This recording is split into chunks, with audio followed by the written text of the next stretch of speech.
because I'm gonna. Hello, everyone. How are you all doing today? The funny part is I have them muted again to start with because they were watching the timer. uh, they still can't hear you because I knew another one was coming. So, hello, everyone. They can hear you now. Hi, everybody. How are you all doing? Yep, it's fine. I can't outwin it. Big bag of dicks. Look, if you don't let us say it in the beginning, like think about it like this, Grim. The more you bottle the front end, the worse it gets in the back end, right? Like the pressure builds. You gotta fucking get that release valve out there.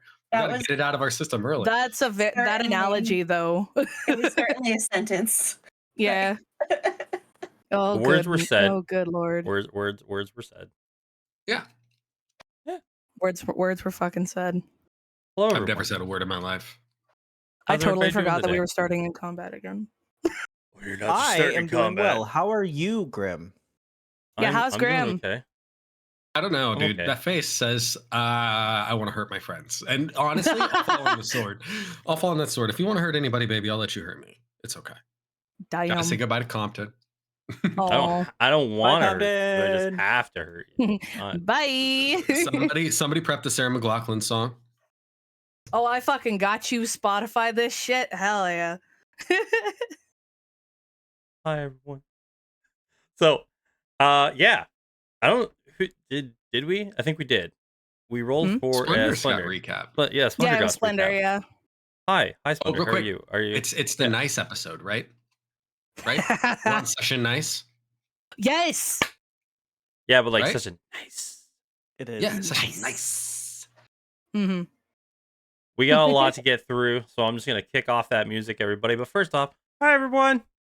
I'm gonna try and not murder these people, or maybe I'm on the fence about it. The keyword is try. Yeah. This music seems kind. I feel like this is a setup. This is recap music. This is recap music, everybody. The music is going to be coming very soon. Ew. I'm waiting for my hard piece of candy to be placed into my hand as we go on a journey.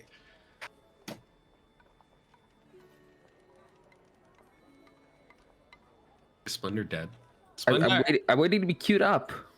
I already said Splendor go. No, now I've been queued. Thank you very much. Hello. Hi. Hey. I've been a good boy. I've been sitting on my hands this whole time, not saying anything, because I really don't want Grim to kill me. Hello. Hi. Last session was actually... listen, last session was very long, but not a lot happened, which is sick for me. So here. Hey. Hi. Take my hand. Oh, there's nothing there today, right? Because it's a short session. Everything's terrible. No, you're there. And you're, as we always say, your gift is a present. Fuck. Yeah, we'll go with your gift as a present.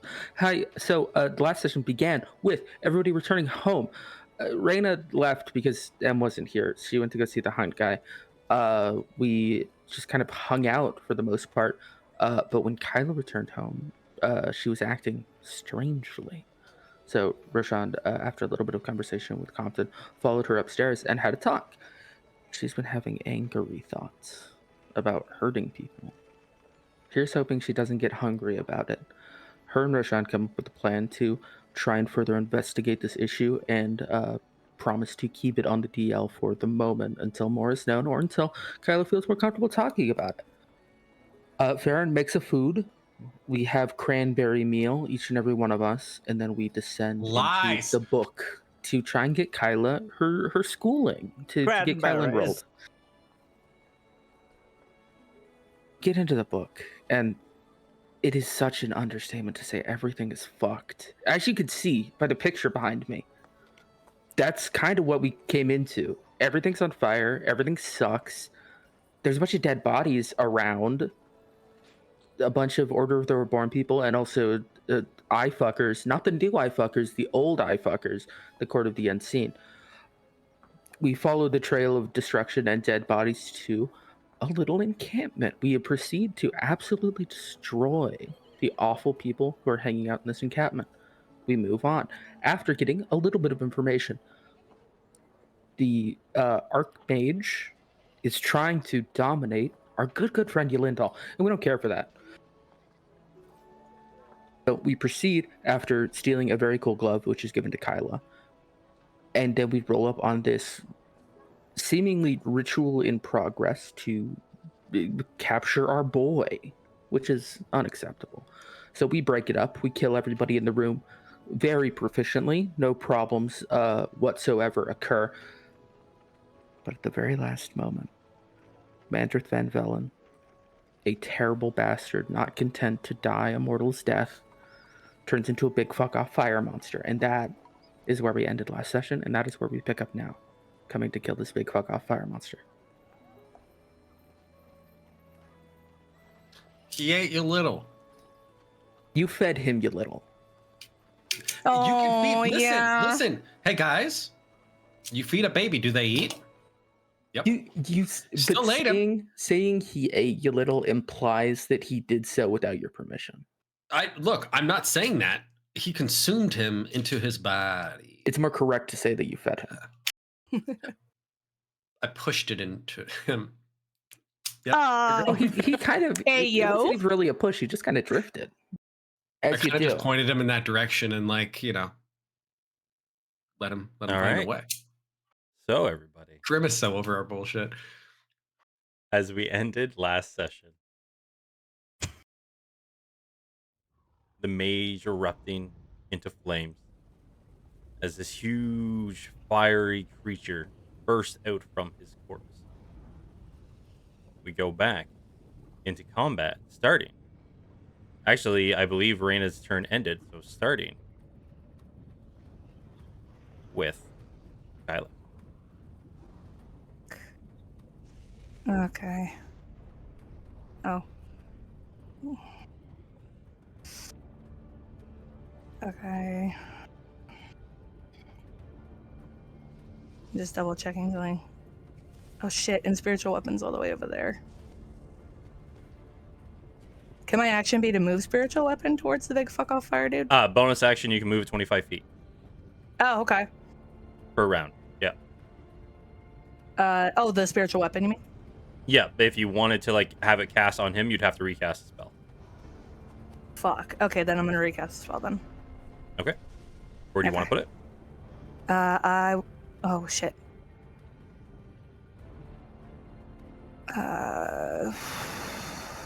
Yolindal's Just right hold there. left click on the map where you want it. Okay. Is it able to go there? Perfect. Okay, and then I can use it for attack. Yep. Okay. So rolling. Oh. Hold on. If I can find it in the thing.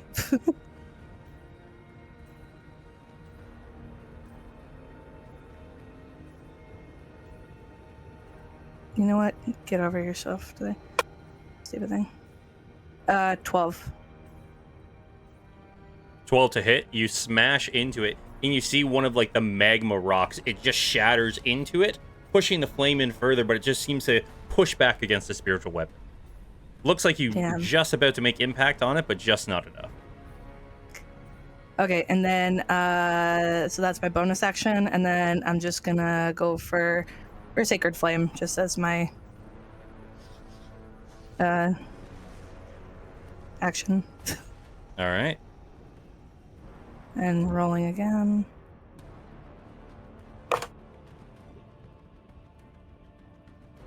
As your Sacred Flame lets out, it almost seems to go inside of it. It opens up slightly and then consumes the Sacred Flame.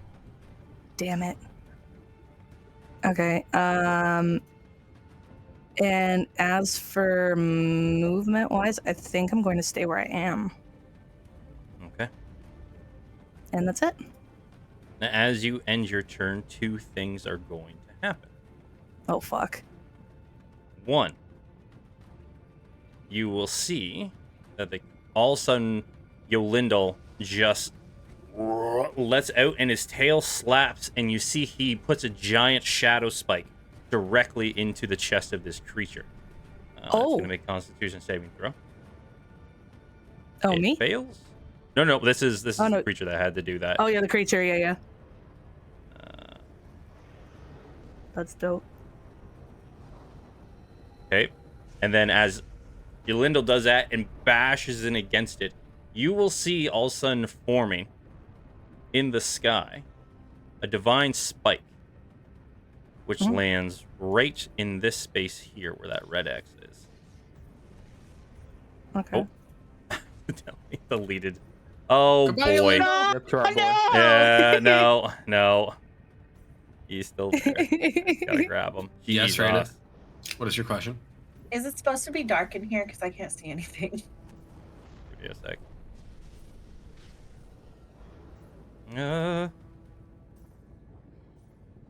Well, yeah, because you only have 5 feet of vision. It is supposed to be darkened. Well, no, Okay. he lit it up. That's right.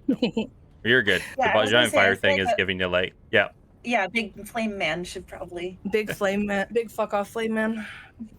So he gives off 60 feet. There we go. All right. Let's off of Spike, and then for this is going to be against Roshan, Farron, and Hyla. This is one attack roll. 1 for all 3 of us? Yeah, because what happens is Divine Spike lands, and 3 radiant bolts shoot out in the direction. Oh, okay. Gotcha. Okay. That didn't roll the damage. Oh, if I was on the right screen, that would do that. There we go. Nope, right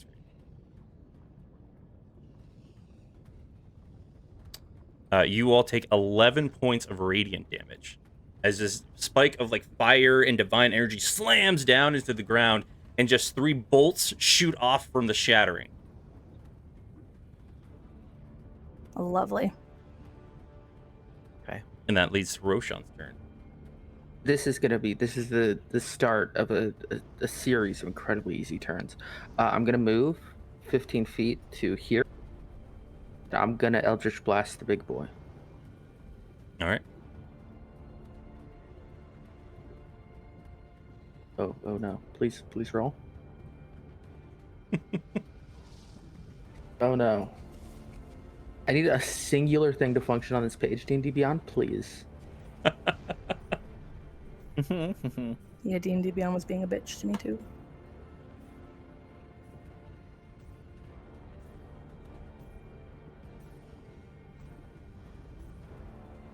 It's because it's Friday. This is the worst. Right? It probably actually is because it's Friday. The servers are overloaded, probably. God damn it. Okay, so it was the old-fashioned way, I guess. That's 2 blasts at disadvantage. The first one's a 13.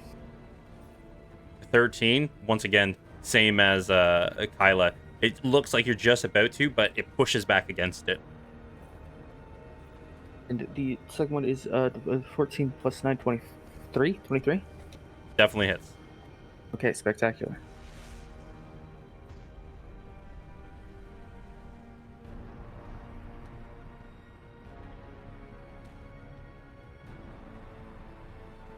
That 9 damage. And there's 4 fire there, but I can't imagine that matters. You just see like that little spark at the end of your fire damage just gets consumed by the creature. Wonderful. And that's me. All right. Last turn on the creature. I can see 1, 2, 3 people. Okay. 1 to 2 Roshan, 2 to 3 Compton, and then 3 to 4 sorry. 1 to 2 Roshan, 3 to 4 Compton, 5 to 6 Farron. Farron.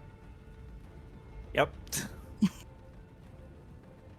23 to hit, firebolt, 19 points of fire damage. As you see, like, it just leashes its hand out, like it's getting ready for attack, and you see a stray fire just launches through the dungeon and then goes right at Farron. This thing is just ignoring the big fuck off dragon in front of it. No, definitely not. Like it's fighting. All this stuff is just like side stuff going on. These are all its legendary action. It is not. Fair. Well, shit. Real quick, I want to measure something. Please hold.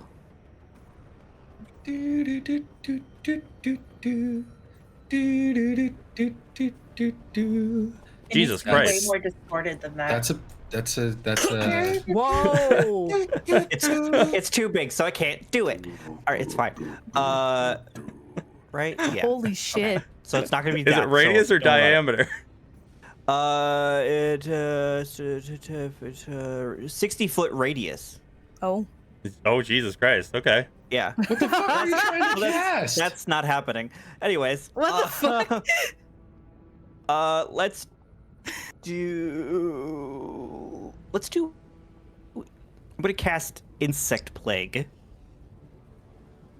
Okay. right on top of him. Were you trying to cast lightning bolt or thunderstorm or whatever that is? Call lightning. Oh no, that won't affect them. Like it just creates the area and then you direct where the lightning goes. It doesn't hit everybody in the area. Oh. I thought that's what you were casting. I was like, no, I need to help clarify this for him. No, you're good. Thank you. I appreciate that. What it does is it creates a cloud in that area, then anything in that area can be targeted for the spell. So say someone moves outside of where the cloud is, then they wouldn't be able to be affected by it. Gotcha. Okay. Well then, yeah. Hell yeah. I'm definitely gonna do call lightning. So you fill this entire room with a giant cloud. Yes. Yes. Absolutely. Hey, that's my job. Oh, shit. One above, one below. Yeah. All right. So yeah, and then it is a Dex save. Okay. 8. Hey. He takes 5d10 lightning damage, baby. Hopefully. Is that a concentration spell? It is. Why are you okay? Hello? Okay, we're Google? It just doesn't function. No, it's not. Yeah, just roll it. 5d10. Just roll it in. Dean, roll 20.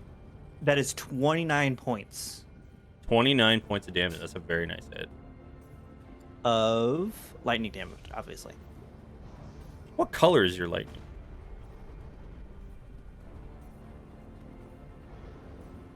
It's purple. Purple. It's Alright. dark purple, almost black. So as you're all sitting there, you see Farron like moves around his staff, and like this almost ichor blackish cloud starts to spread on the top of the dungeon. It's almost hard to see, but you see these freckles of like purple starting to move throughout it, and all of a sudden just a giant purple lightning bolt shoots from the sky directly into this fire elemental, dispersing like its shoulder pops out and almost falls off, but then forms right back up. Okay. Make sure I have Anything else? Anything else? And let me double check. Let me double check. Oh, why is he not on there? That's my bad. I thought he was on. Oh, I deleted him. That's why. Alright. Could hurl spores up to 30 feet away. How far away am I? Too far. You already used your action. No, as a bonus action, spreading spores. Oh, okay. You're 30 feet from him. 5, 10, 15, 20, 25, 30. Am I? Yeah. Oh yeah. Okay. Yeah, you are. I'll do spreading spores on him as well.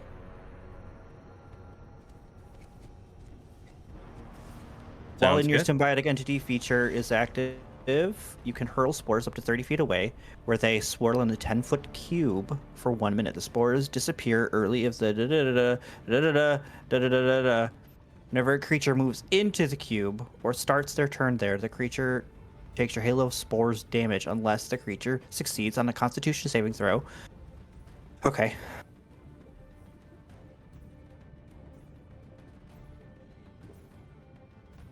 I'm assuming you're not going to try and damn box. Is it 10 foot by side cube, or because that'd be 10-foot cube overall? Yeah. Sorry. Yeah. Boop. There we go. And what the damage is on this one? It is a Constitution saving throw. First of all. Oh, he's go to these.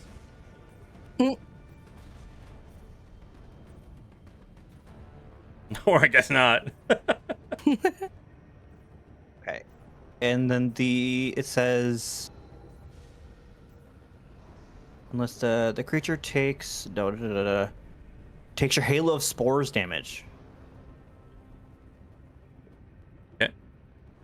Which is should be on your sheet. 1d8.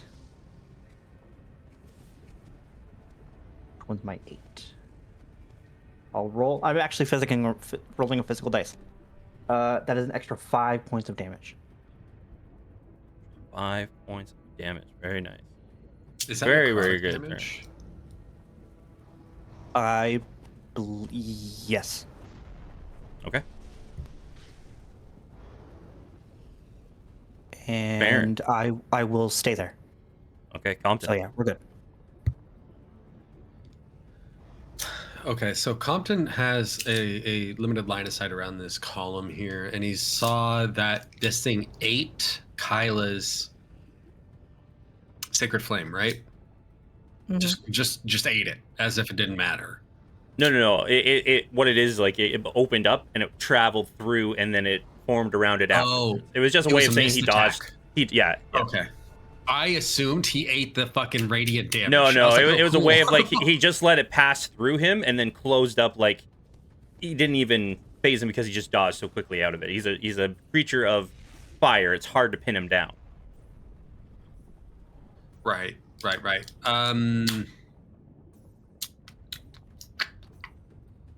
I think I have a question. This is a player question that I've been meaning to ask, and I just haven't had an opportunity to. Yeah. Wither and Bloom is written in such a way that it affects people within an area. Like, so there's a 10-foot area. It does this necrotic damage, 2d6 or whatever it is, and then you can choose a willing creature to give a hit dice to. But the way it's worded is it says that willing creature is in the area. When they mean the area, do they mean the area of the attack? Because, like, that seems wild to me that they would have to be in that area. Yeah, it would be the one that are in the 10-foot radius. It specifically says that area, so the one where you can't choose to miss anybody with Wither, right? It's everybody in that area. No, of your choice. It says of your choice. Okay, cool. Yeah. No, it's not like I'm gonna kill you and then heal you. This seems real fucked. I was like, I really hate this. I'm gonna take away 10 hit points and give you back 3. Right? Mechanically speaking, do we assume Yolindel has hit dice? Oh yeah. All monsters have hit dice. Okay, so Compton is going to expend his daily use out of his gem and do a Wither and Bloom on a 10-foot area that is easy, like, I can, right here. Yeah. And it is where the fuck did that go? Wither and Bloom is a Constitution 17 saving throw.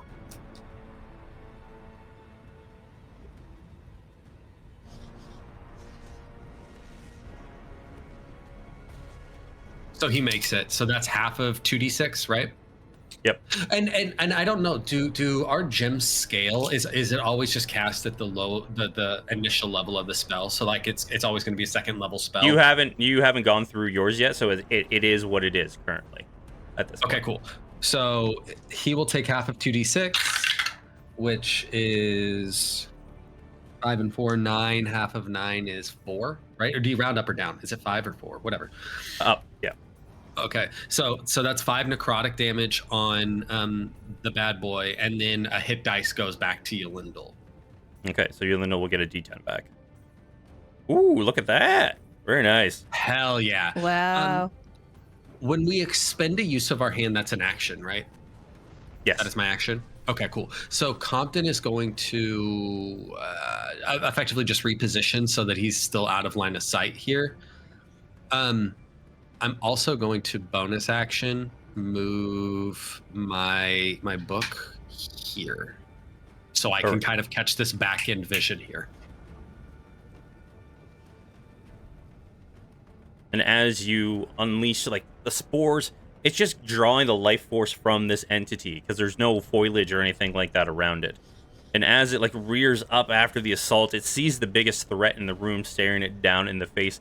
And you see it's kind of like a kaiju battle right now, where you see like Yolindal is like up on his hind legs, just claws into this thing. And this thing with his two large hands is going into Lindal. See like the fire burn into his body as these two entities are fully going at each other. So he's going to... I hate the name of this attack. It's called Touch. He's going to touch you, Lindal. Woo. No. All right, so the first one is going to miss, but the second goes, and he is going to use his Blast Wave on top of this. So who is all within 15? Nope. I just want my normal ruler. There we go. 15. Okay. So I need Kyla to make me a DC 16 Dexterity saving throw. But does Pillar not provide cover there? It's like it's a wave of blast radiating out from this creature. It's kind of like how Fireball works. Sorry, a dex saving throw? Yep. Oh gosh. Let me see here. Dex. So he's not going to make it. Let me roll. 15? Nope, just below. So you fail. Fuck. You are going to take 29 points of fire damage. Great. And you are currently on fire. As your body just erupts in flame. All right, only 7 points. Okay.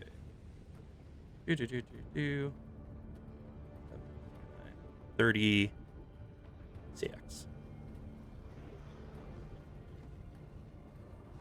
And you see, like, Yolindal takes the full brunt of this as he's up on his hind legs. He just can't get out of the blast radius and just... And that is the end of his turn. But... no, that won't work because he's immune to it. Doesn't count. All right. That ends its turns. Now it is Yolindal's turn. He is going to go claw, bite, claw. Woo! Jesus. Just wow. Ripping him. Holy. So 17 plus 11 plus 12 plus 5. All right.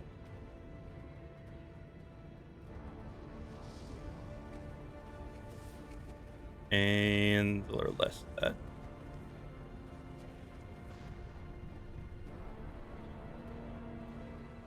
All right. And you see right now, like, the energy of fire and flame mixing with this essence of shadow just coalescing. And it's just like making almost thunderous sounds as these two creatures just collide into each other.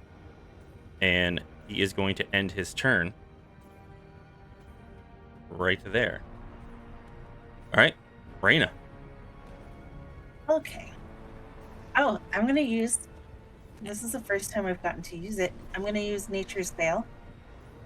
So I'm now invisible until the start of my next turn. And then I'm going to come over here. And shoot this thing. Let's see. That's a 23. 23 definitely hits. Yep. I'll let you guys know anything 14 and above will hit this guy. Okay. Okay. So I'll shoot him. I'm going to shoot him again so I can roll all my damage together if that's okay. Perfect. That is a 6 or a 9. You said anything over 14? Yep. No, anything 14 and above. 17, so I'm good. All right. Yeah. Okay. One of these. And then, yep. One of these. And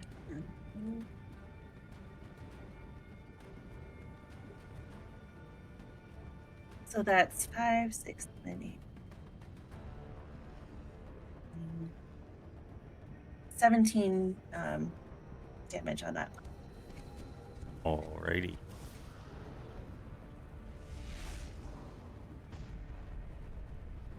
And that's my turn.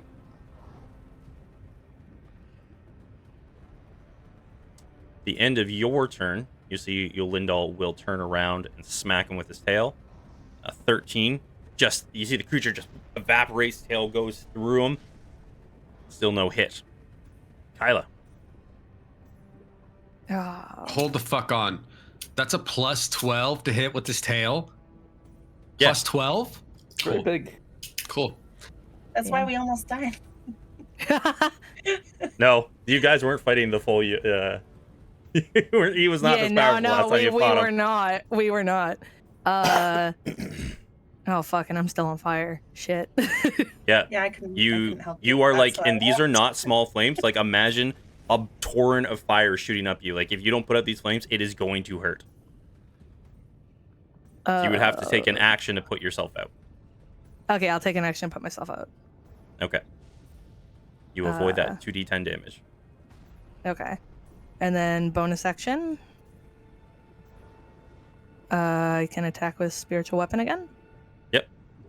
Okay. I'm gonna roll for damage. Well, I'm fucked. 6. Does not hit. You just can't make purchase. This thing is just so hard to read the way, like, the flames are shooting in all directions.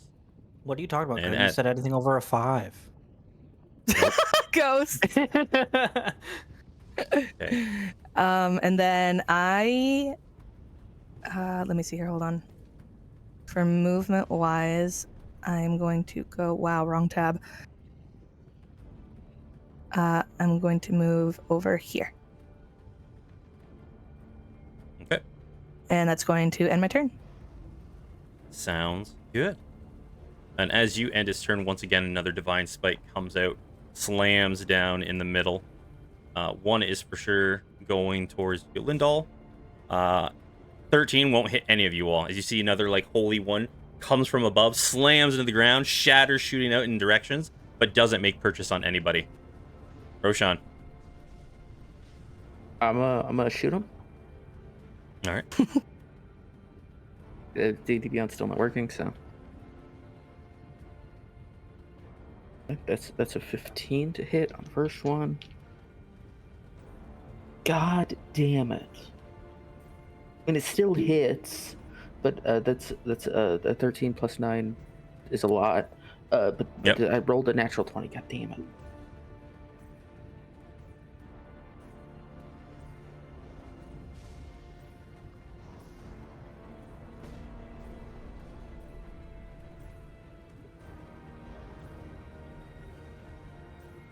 For those money, the 9, 13. That's the 22 damage altogether. Okay. And then I'm gonna move down here. That's me.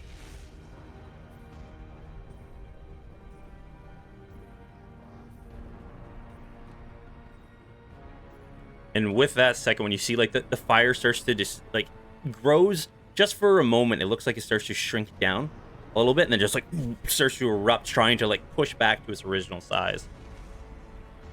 Fair. Add another one. He'll use another legendary action. A little slap him. 29. No, it's a good thing. That's why my bitch ass is standing behind a column, yo. Big brain. I'm invisible. What are you doing, Fair? My Call Lightning's still out, right? It stays out? Yeah. Yep. Okay. Yeah, I'm just gonna do that again. Because it's a concentration, so... That is a... What was it? Where did it go? Call Lightning, Call Lightning... Dex save. As it sees the one coming down, it sees a lightning bolt. It's going to use one of his legendary actions to succeed. And she's like, but it directly, and it just opens up, shoots right past through it, lands on the ground below it. So it would be half damage, right? Let's double check. Or half as, yes. Half as much. Roll your damage. So it is 5d10. I'll just do it. Roll 5d10. 34 points of lightning damage. Okay. Half. Oh yeah. Whoop. Still, even as like it hits the ground below it, the crackling energy and stones flying up underneath of it still does some damage to it. Anything else? Okay. And my Hail spores 5 damage. Spores right? are still out. Yes. Yep. That is 7 more points of damage. Ooh, very nice. And then I will move. Unless you're gonna move. Yep. I am going to move. Sorry. I'm going to move right there. Perfect. Then I'm done. Calm. I have a question. Mm-hmm. This thing's a roiling ball of fire, or something of fire. It's just a huge mass of fire, and you see like stones have started to like form almost like an armor to it. But yes. Is it loud? Like fire is loud? Oh yeah. Like the okay, so there's a lot of sound coming from it. Yeah, you can hear like the flames shooting off of it and everything like that. Yeah. Would it be reasonable to assume that like a normal speaking voice probably isn't getting picked up over all this other noise? I would say anything past like 15 feet to 20 feet, yeah, would be muffled. God, I fucking love it here. Okay, so what I'm going to do is, because I need line of sight to where I'm going to cast the spell. Actually, I don't. This is perfect. This works out perfect. I'm going to use my spell book to be the point of visibility to where I'm going to cast a spell, and I'm going to cast a level 5 fireball. But I'm going to use my class feature to change the damage from fire to force. Okay. And I'm going to stick it right back here, like on the wall, so that it creates a a rounded circle. Okay, so Reyna's not going to get hit because she's up in the air 20 feet, so like the concaveness of it won't get her. And then Roshan will get it. I'm 30 feet up. Oh wait, no, yeah, from the center point, huh? Yeah. Again, does the pillar not provide cover? It is. I mean, fireballs just around. It's just like, imagine it's just a flame ball going, because I have to judge this because you guys have done it in the past too, where it just rolls past pillars, right? So that's fair. No, I'm for it. The thing that I would wonder is, Compton is clearly trying to make this choice to avoid as much damage as possible. He knows he's going to hit Yolindel, but he also thinks Yolindel's going to be able to take it better than his friends are. Would it be reasonable to say, instead of this point, it moves over a 5-foot square this way? Because Reyna's still up in the air. Actually, to be entirely honest, Compton has no idea where the fuck Reyna is because she's invisible. So he would still move it away from Rashawn before he would worry about it hitting Perfect. Reyna. Okay, no problem. Okay. Yep, I'll allow it. Yep. So that's a DC 17 dex save. Okay. So both of them are going to make it. And then Yolindal is going to use a legendary action to succeed. And the other guy succeeds. That's still half damage, though? Yeah, half damage. Yep. Okay, cool. Obviously, I'm going to roll. What is this? What is it for a 5th level? 10d6? It's a lot. Okay. So it's 10d6. I'm going to have roll 20, roll 20, do it. There's no add to that, right? It is just a flat 10. No, it's just, yeah. Perfect. Just a flat. So 10d6 is all you need. R /R 10d6.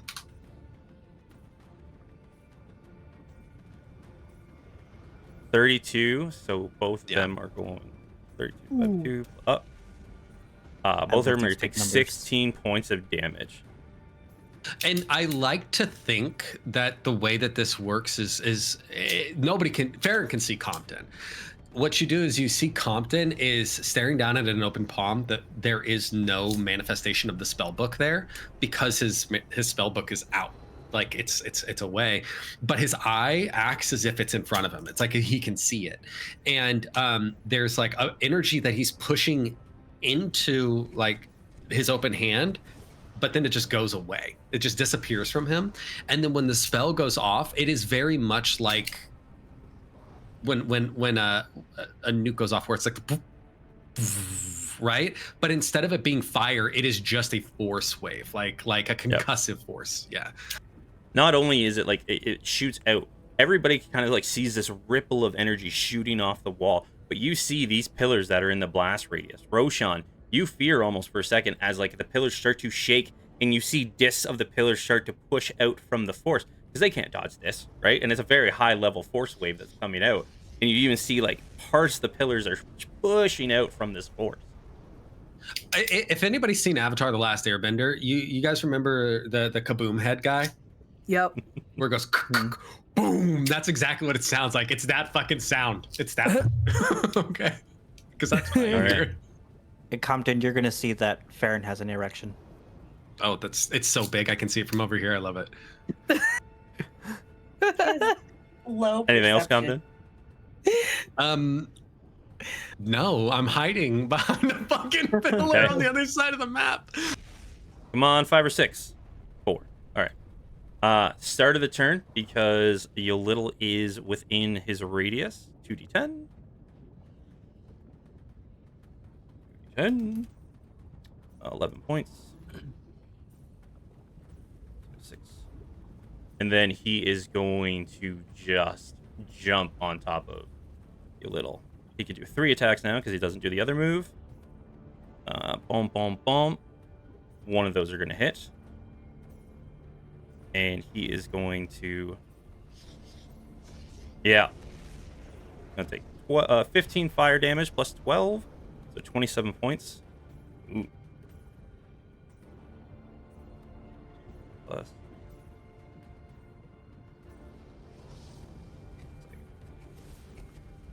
And you see Yolindal has erupted into flames. Like he's almost right now, he's not talking much anymore. He's just going to feral, almost dragon mode, fighting for his life as these two just keep non-stop going after each other. Let's see if he can do it. 4. Nope, he can't either. So he is going to... Yeah, he can do this. Did his chest spike ever trigger? It did, but the problem was it was fire damage, so he was completely immune to it. Got it. Yeah.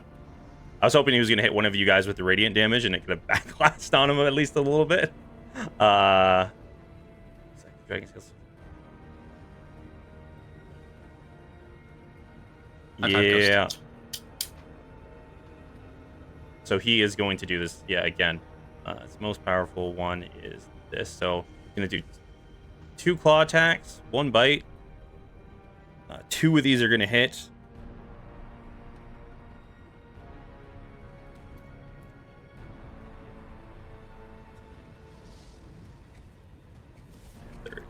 All right.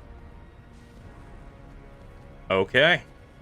And because he went full blown, he won't use his action to get off the fire. So at the end of his turn, he will take 2d10. So he wants to kill this thing. And you see that Yolindal is looking rough, like the shadow, like starting to flicker out.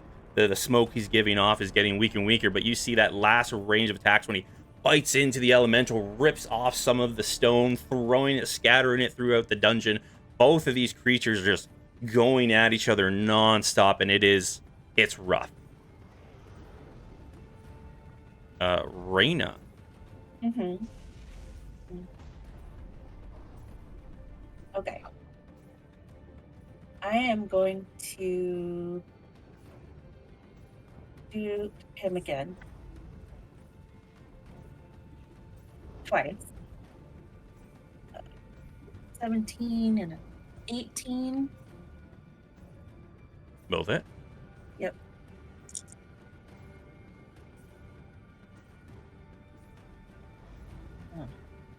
a lot of ones. So 15 damage.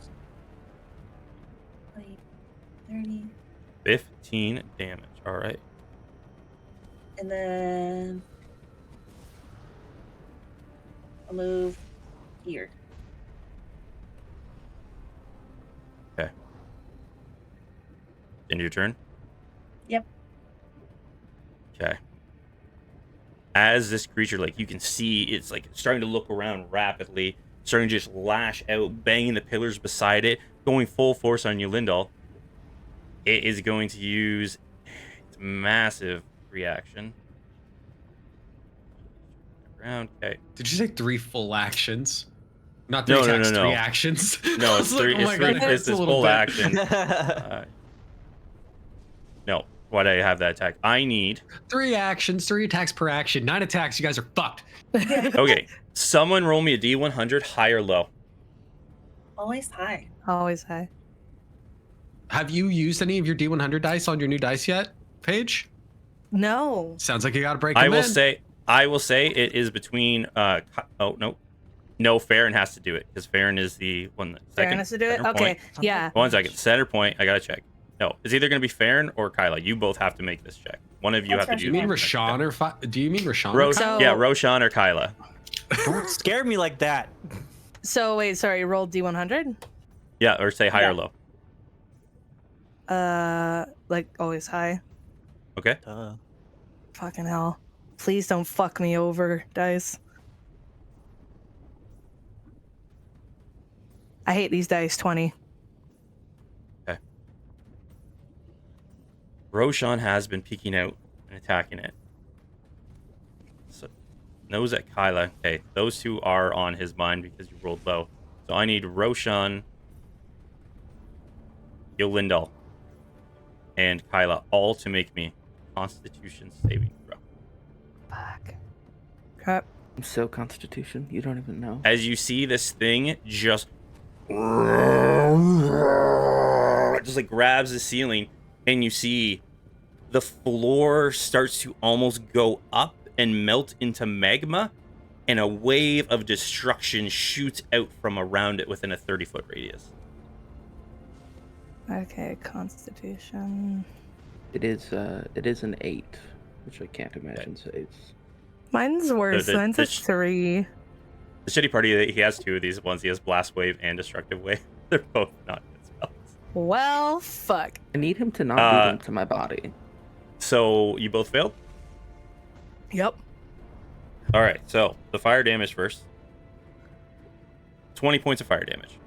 Fuck. That's nothing. For you, maybe? Another 16 points of radiant damage. That's it. He can help him.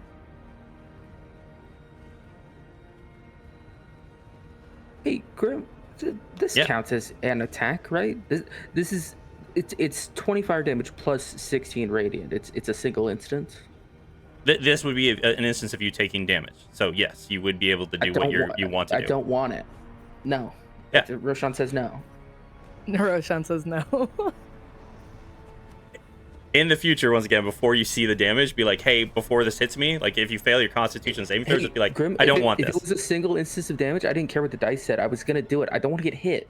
I have a plan that necessitates me being as high as possible, HP wise. All right. This dude's trying to do drugs.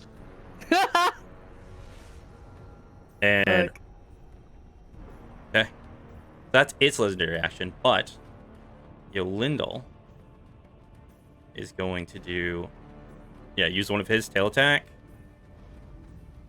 He is, and you see like when Yolindal takes that damage, like he's like almost blinking out. You can see that core floating. And because Farron, you're very perceptive. Same with Reyna. You can see the core in the middle floating, and you see beside it like a little fragment kind of floating right beside it, trying to like touch it. Inside of him? Yep. You little. But you can see like both of them are both emitting energy, trying to hold Yolindal together. If he probably didn't have that extra little shard, he might have already been down. Kyla, your turn. Oh, fuck. Oh, man. I am fucking roughed up. All right. So just to clarify again, obviously, if I do bonus action spiritual weapon again, I can do a full-blown spell for my action? Yes. Yep, because it's already cast. So yeah. You're literally you're using your bonus action to attack, not actually cast a spell. Okay, so I'm just gonna do bonus action with spiritual weapon to attack, and I'll roll for attack. Fucking 11. Yeah. 11. Once again, no. big purchase. It's almost like the divine energy and your divine weapon are just like almost counteracting each other. Okay, and then for my action, I would. Where did the tab go? Horrible, horrible, horrible. I want to cast Mass Healing Word. Okay, is it 60 or 30 feet? 60 feet. We all fucking need that shit. Yep, so everybody...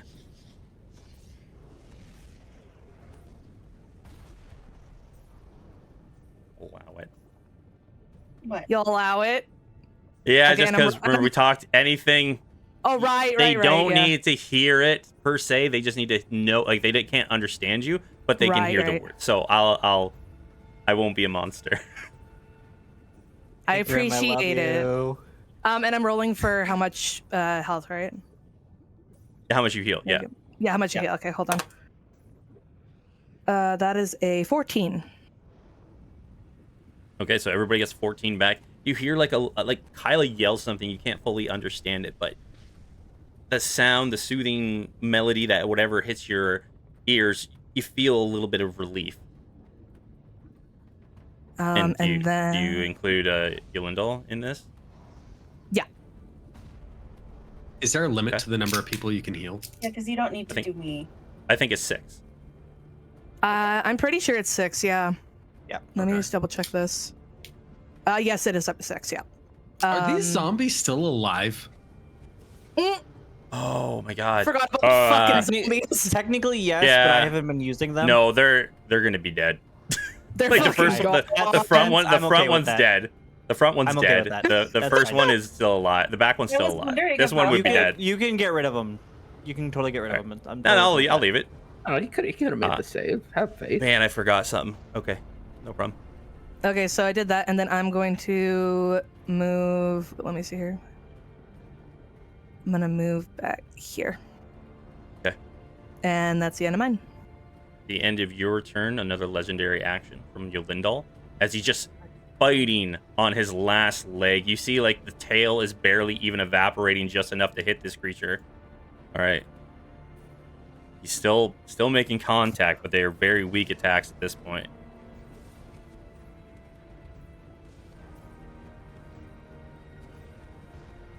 All right, Roshan. You're never gonna. Oh wait, all right. As he hits, yeah, because I gotta remember this one. Wait, what? What? Sorry, hang on. What's happening? What? Huh? What? Say again. Okay. Oh, it quits. It gives up. It's so as soon as you see that happen, Yolindal, the core that was floating in the air, as he does one final tail swipe. Roshan, you can see Yolindal. Same with Kyla and Reyna. You see as he like turns his head around to unleash this tail. He looks at all of you, like almost time slows down, stares each one of you in the eye. As the tail turns, and as he makes contact, he erupts into flame, and the core goes ding, ding, ding, ding, ding, ding, ding, and rolls across the floor.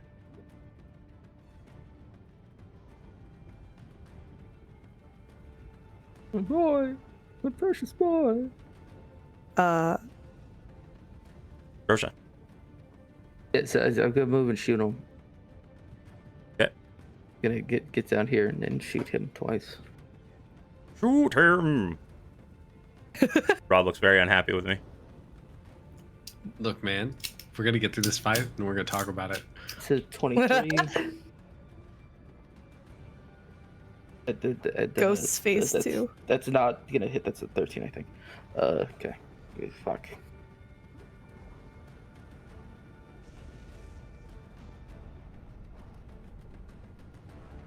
for 13 damage.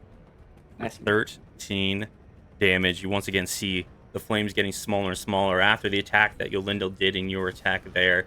The flickers of flame like boom, boom, trying to keep active. Where?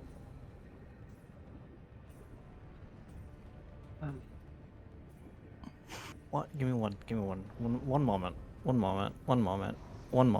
Please hold. Please don't send me hate mail during the middle of a fight.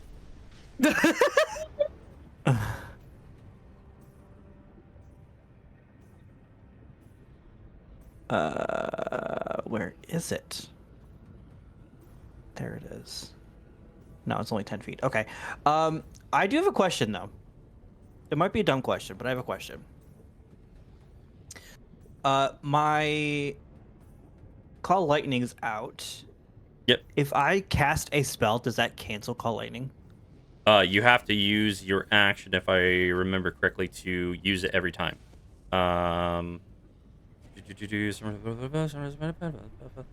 Okay, when you cast the spell, choose a point. Okay, let me bolt down from the cloud.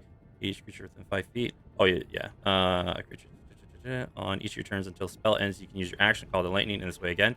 So no, it does not. It does not get lost. It's just you can't cast the lightning. Oh, okay. You would lose it if you cast it as a concentration spell, though. Yes. Right. Yeah. But I would lose that spell for that turn. You just can't call lightning again. You have to use your action to call another lightning, but the cloud is still going to stay. Right. Okay. Well, that's fine. Okay. I'm gonna use Call Lightning again. And that is again dex save. Dex save. It's already going to use its legendary action. That's God's last. Motherfucker. What I loved about that is he said that's his last one. So we like that. 33 points of damage. Halved, right? What does this look like?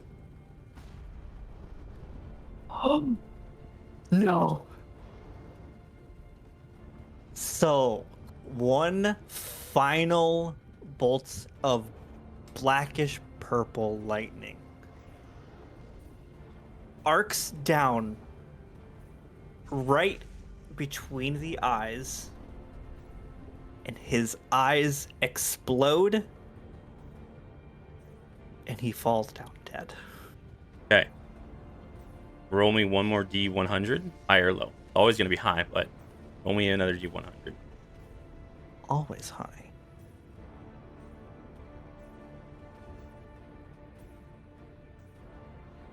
Fuck. And as 22. your lightning comes down, pierces into this magma and stone and flame and radiant ager, you see the lightning pierces out of his eyes, that eerie purplish glow, and it explodes. And you see the lightning actually, as the flames start to dissipate, there was a crystal inside of it. And your lightning just keeps shocking it non-stop and filling it with a force. And cracks and hits the ground and shatters. God damn it. Okay. And with that, combat is done. Yay! Oh my god. You've triumphed. You see the area where this creature was completely turned into lava by the radiant energy and the flames. Everything around it, as the blast wave goes out, you see the stonework starting to almost make like waves of the ocean that have started to cool off. Whatever this creature was a pure force of will and energy, and just its mere presence on the landscape has started to alter everything around it.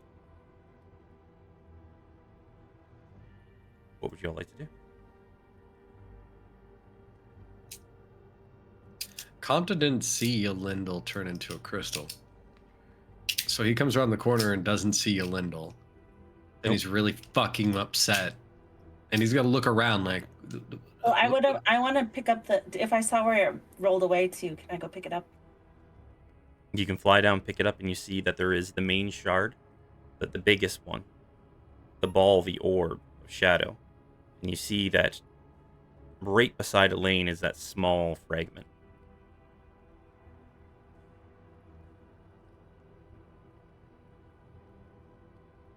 Okay, I pick them up, and I'll bring them over. Well, I'll pick them up and then meet Compton where he's walking, I assume.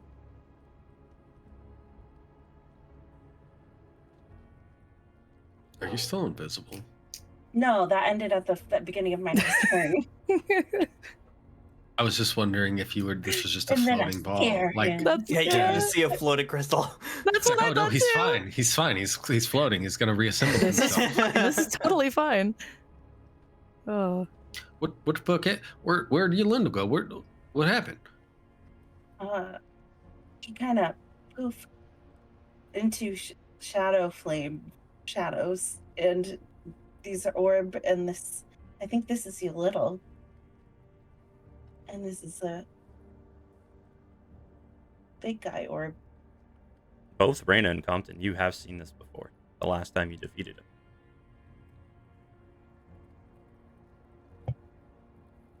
Yeah, but when we did that, we met him in the room. Remember, we beat him, and then we met him in the other room. We went to the room with the tapestries, and he was there, but he didn't look like this. He looked like a man, kind of. Do you recall that? Yeah. This don't feel the same though.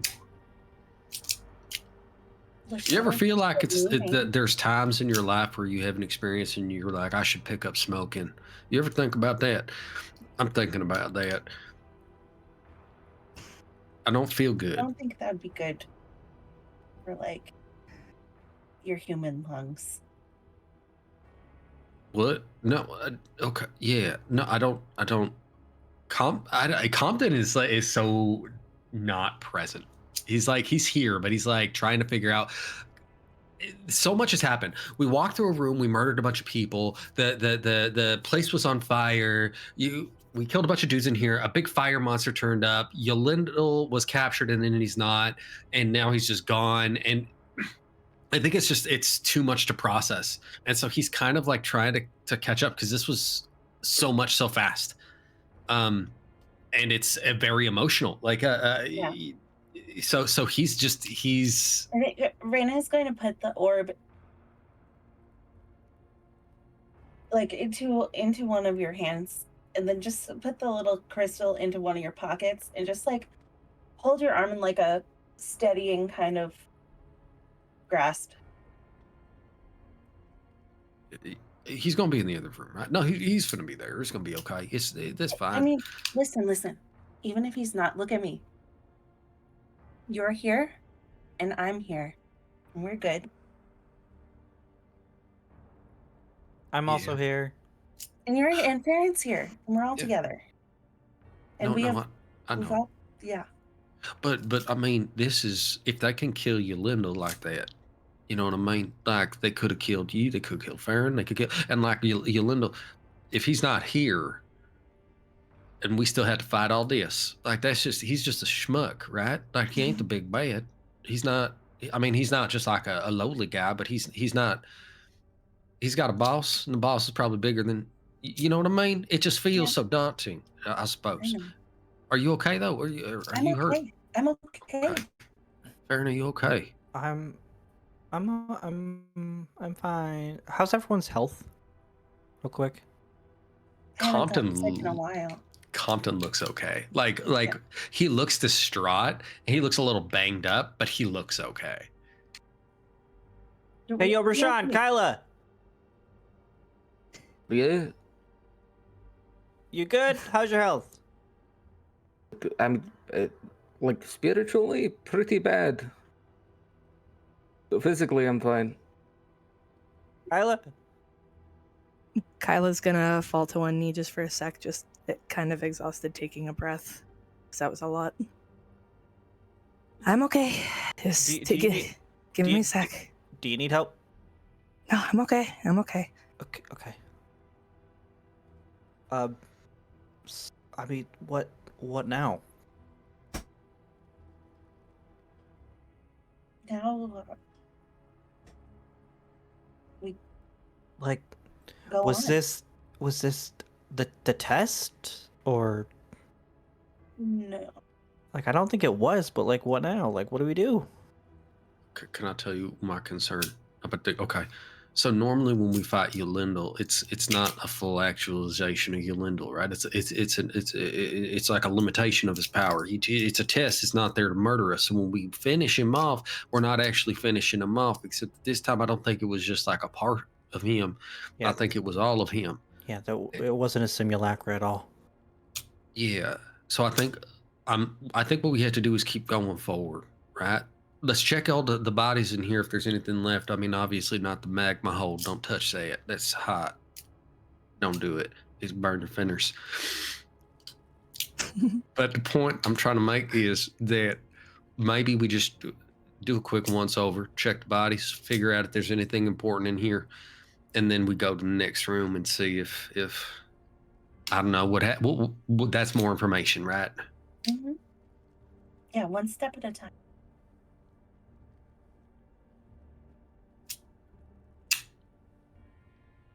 I have a question.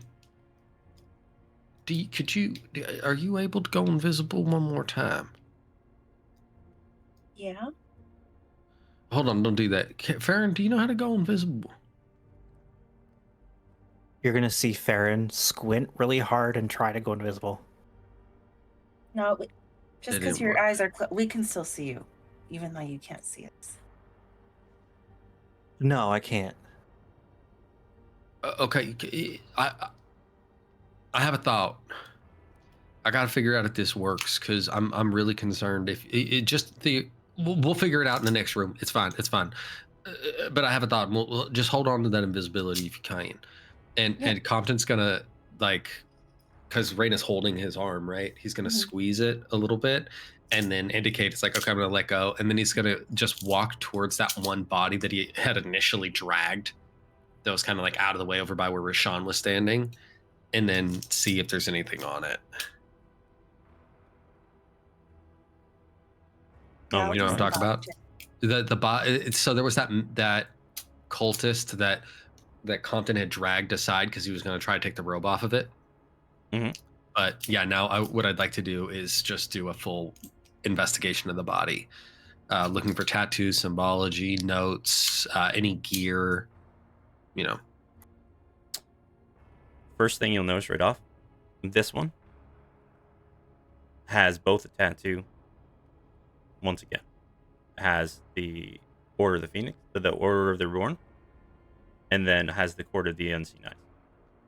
It has both? Dumbledore. But the thing is, the Court of the S69 is under the bottom lip. Like a sleeper agent. I will point that out. I will make sure everybody's aware. To look in very specific areas, like, hey, tattoos might not just be obvious, checking like lips and whatnot. Because I think this is a cell they've infiltrated them. Is what I'm trying to say.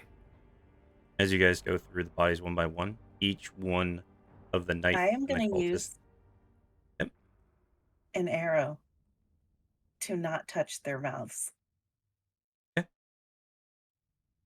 As he puts his pry them down. Yeah, I know he does.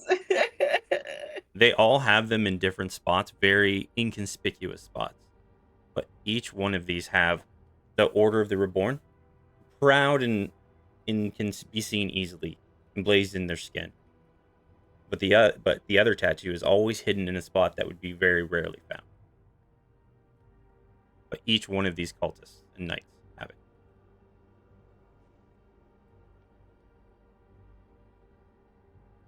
Can you remind me, did the big boy leave a body or is he melted?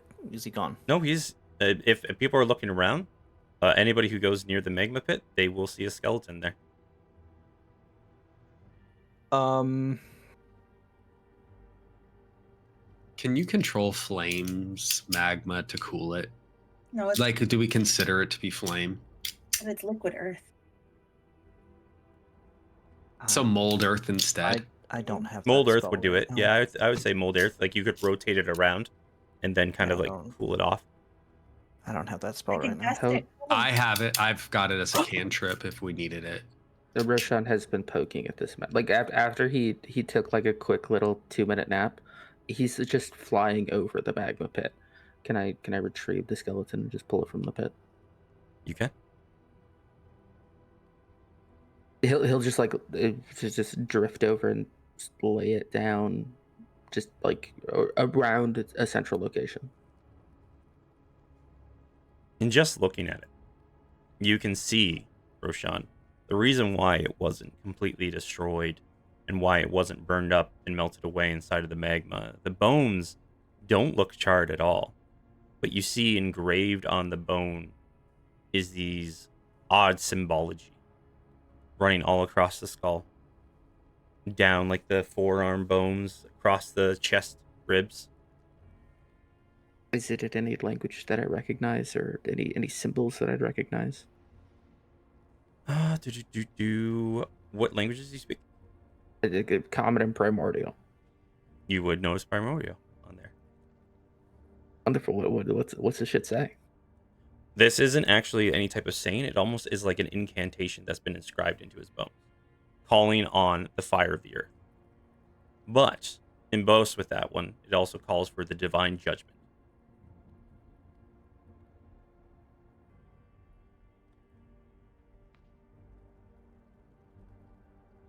So it reads. This is a weird question, and I'm sorry. Does this read like a prayer or a contract? I would say more like a prayer. Okay. Yeah, he'll point that out as he sets the bones down. There is a. I don't know how he managed to do that, but there's a prayer on his bones. A prayer about what? Roll me a medicine check, Roshan. So good at medicine.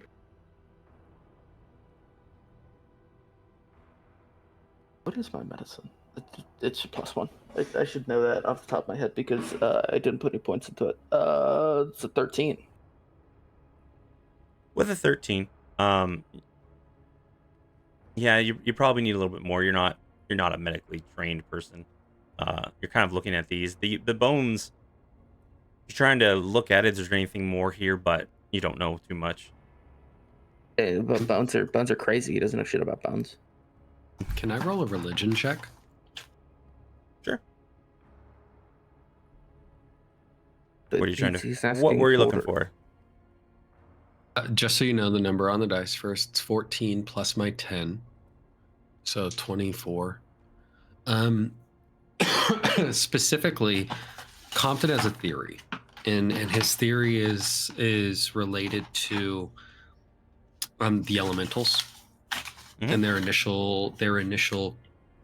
I'm going to use the term contract. I don't know if that's appropriate, but their initial contract with the gods to build the world. And I want to see if any of the verbiage in this this prayer that's on this creature kind of alludes to or harkens back to the elementals and their place in like a structure of power. You know what I mean? Like what is their status as deities or lords, or you know what I mean? Because you rolled a 24, you know the way it's been written that the actual elementals were here supposedly before the gods came. And they tried to work together, but then people started to worship the gods more than they did the actual elementals. This caused a very big war between the elementals and the gods ended up winning. Because the other elementals ended up not feeling like they couldn't actually continue on with the fight. But the main elemental, the most fueled, the one created from the core of the earth, the fire elemental, Lord, he thought they could still fight. So, the other elemental lords betrayed Signatius so that the gods could defeat him. And then they were allowed to still reside within the realm. So you know that the gods pretty much put the elementals under heel.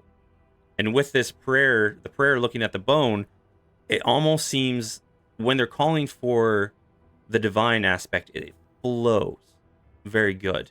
But when they call on the wrath of the flame, it almost seems like it's being forced into the prayer. Can I? This might be an intelligent, like a separate check. Yeah.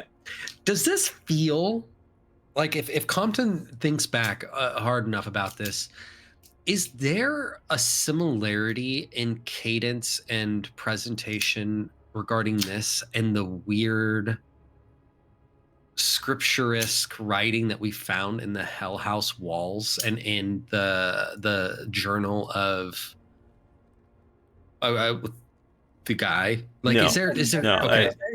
Not really. The only thing you'll notice is it seems more like it does seem like a worshiping type text, right? That points between the two, but two very different deities.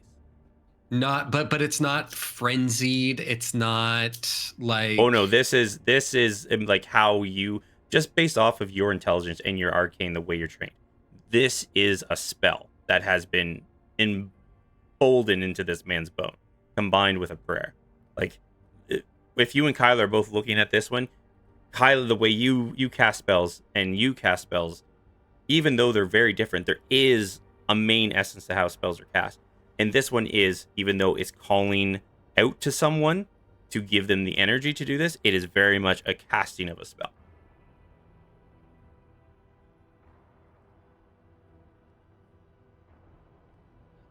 You know that other guy who turned into a fire monster that wasn't as big as this one? You remember him, Farron? He was in your face for a while. Yes, I remember. Is that body gone?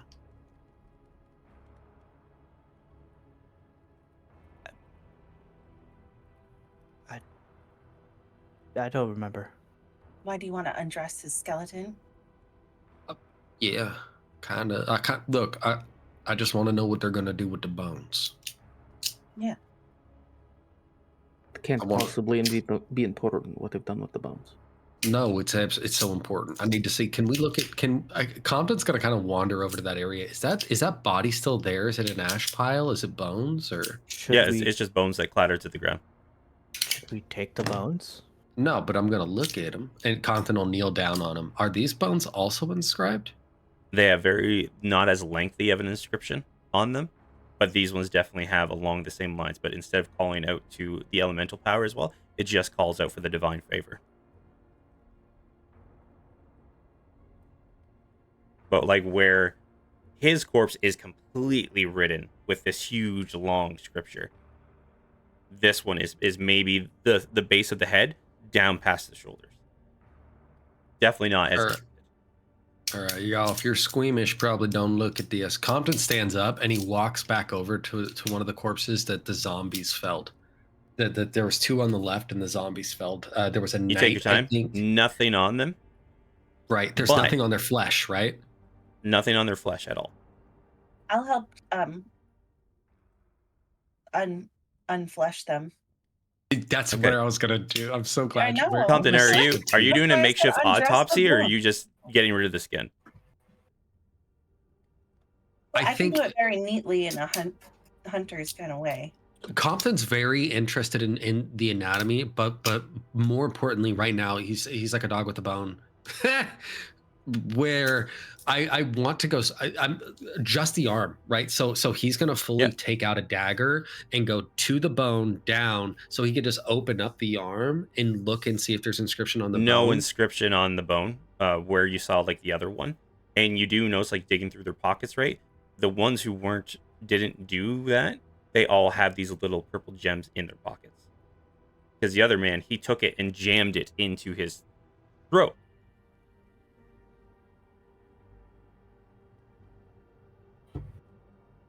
The fuck? Did Van Velen? Did anybody see Van Velen eat anything or do nothing to himself before he passed? Before he turned into the Flame Man? He just kind of freaked out and started turning into fire. Yeah, he like hulked out. I don't know. Hulk smash. Is there Roshan did see when he was floating over, there was remnants of a very large crystal in the magma. I'm gonna go back and get that. Magma. Yep, it's shattered. Gonna put a crystal in front of me. I'm not gonna grab crystal. Yep, it's shattered, but it's still there in pieces, just not as very big ones.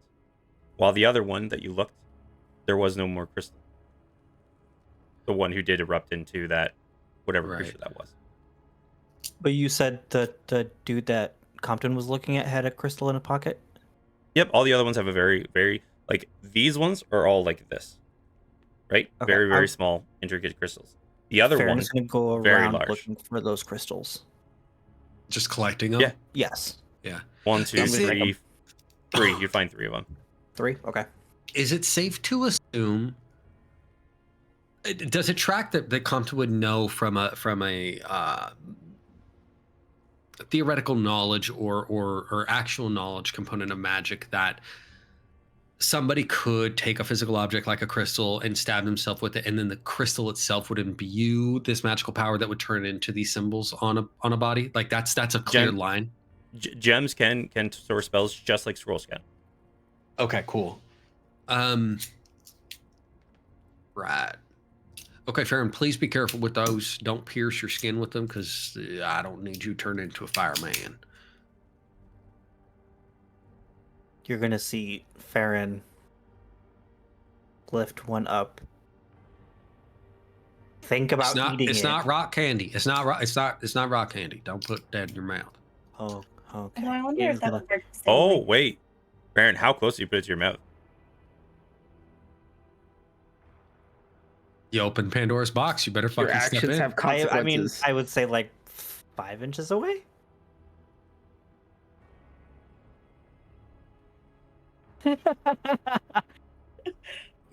D100 high or low? Always high. Always high, baby. And are you alone when you're doing this? Probably a few feet because you said you were going around checking all the bodies. Do you do this near probably people like, or no? What, 20, 30, 40 feet 20, 30, 40? You can't just do It's just 100 feet away. Yeah. No, you were showing it to us. I'm 6 miles away. He'd be close. He'd be close. 72. Okay. No problem. You feel a little bit of a churning in your stomach for a moment. Like something is moving rapidly, but then it calms down. Your baby. What happens when you try to eat weird shit? I've been thinking about this all week. I've never tried it. I don't know if it'll work. Real quick, I wanted to detect thoughts on this thing. Oh, you're asking. Don't learn lessons. Don't learn lessons. I love this here. Stick it up your butt instead. Butt plug. Butt plug. Makeshift butt plug. Damn. Hey guys, just wait. 2 weeks out in the Grimm store, you're gonna get a Wilfrem Whispers of the Past butt plug. It will be a purple crystal. It would be open today though, because it is episode 69. Yeah. Hell yeah. Perfect. Yes, I will cast Detect Thoughts on my baby. As you stop and think where that whirling and clawing was, we're gonna take a break there. What? Man. And we're only playing 11. If you guys don't want to do a break, we don't have to do a break, but that's up to you. No, we should do a break. It's fair to the audience. It's fair to us. Can I ask one quick question? Because it's a fast one. Visually, do these look like the shadow, the heart crystals? Are they similar? At them, they have a similarity, but they are not combined. These ones are pure purple, while the other ones are like a mix of black and purple, almost radiating shadow and magic at the same time. These ones are just purely very, very clearish tinted purple gems. And they're I have thoughts about that when we come back. upside down teardrop shape with like a handle on them. Yeah, and they've got a very smooth top. We're on break. Bye.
That was hilarious. Cock and balls.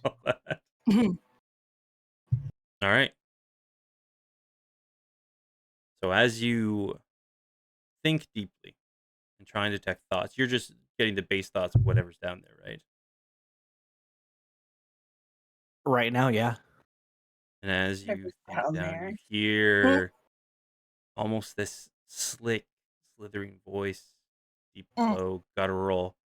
It's not speaking a language at first that you can understand, but as you like focus on it for a little while, because it keeps going, you hear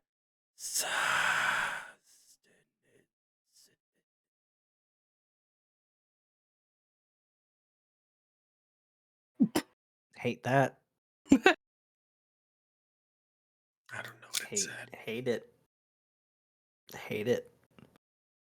it said sustenance.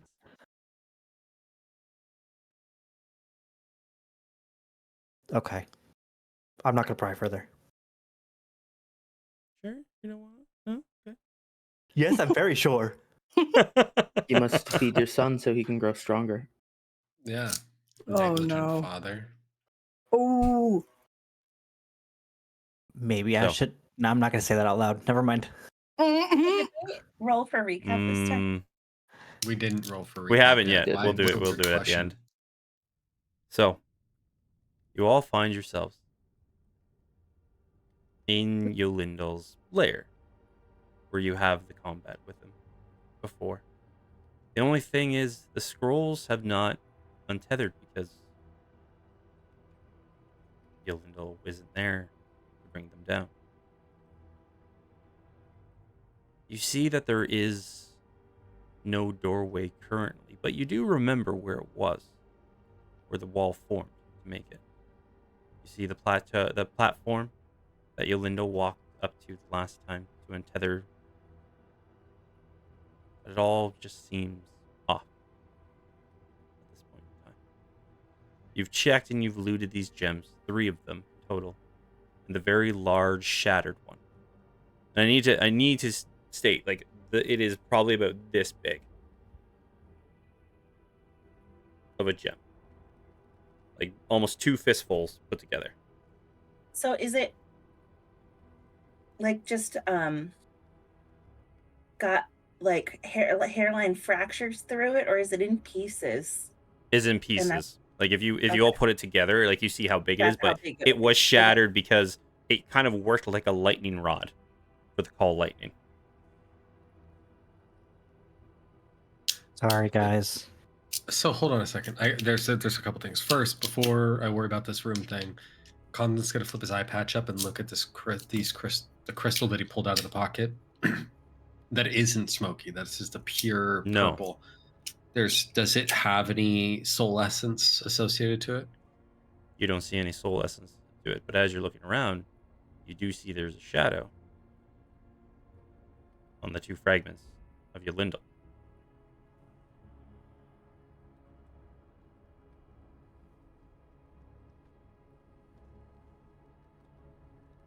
So like I've got a shadow coming from my pocket and then one in my hand from the large crystal. Oh no. And then the question I was going to have is, I thought we left this room to go to a different chamber. No, he just went on a platform and he unfurled it. You went to another chamber after to get teleported out of here because you put your map down. It shows you the next target. And then it was a giant teleportation room that teleported you out of the book. All right. So real quick, before we worry about anything else, problem number 1, right? I've been thinking about this. If nobody leave, or if we all leave, this whole thing resets, or at least it's supposed to. I don't know how that works if Yolindel's here or not here, right? I don't know if that magic's tied to the location or if it's tied to him. But how can we be certain that there ain't some motherfucker just skulking about here still? You know what I mean? Yeah. And what about what was the name of the man with the man, you know? Yeah, Frond. Yeah. Adele. Yeah, I don't know. I'm not entirely sure.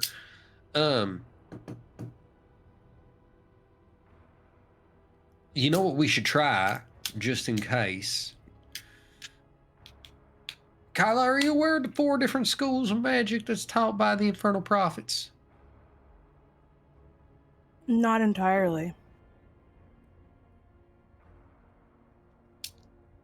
Compton gives you a brief history, but I'm not going to do it in the incredible detail it would take. There's 4 types. Some's timey-wimey. Some's... I don't remember all the ties together because there's multiple schools for everything. So maybe Shadow. Grim could... Yep. Yeah. I got it Time, here. shadow. Other words. Like elemental damages. Mm-hmm. Yeah. Let me just grab up my note right here. While you're doing that, the whole point of this is Compton's going to try to identify from you which one you'd be interested in and see if we can't get you to like enroll in that regardless of Yolindel. Like if the ones of us that have already picked can't enroll that for you. Transmutation, illusion, shadow and conjuration, necromancy, divination, and evocation. Evocation, elemental, and combat.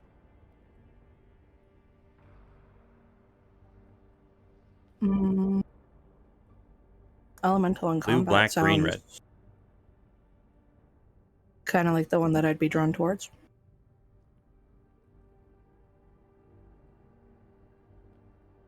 Okay. And we're not missing one right now, are we? No, you guys have all of them. Sure. Even before she does anything. What? Wait, wasn't there one that was broken? On the other man's book. Yeah, on the other guy's book, there was dead crystals from his friends that had fallen. When Farron went in the first time, wasn't there what the fuck?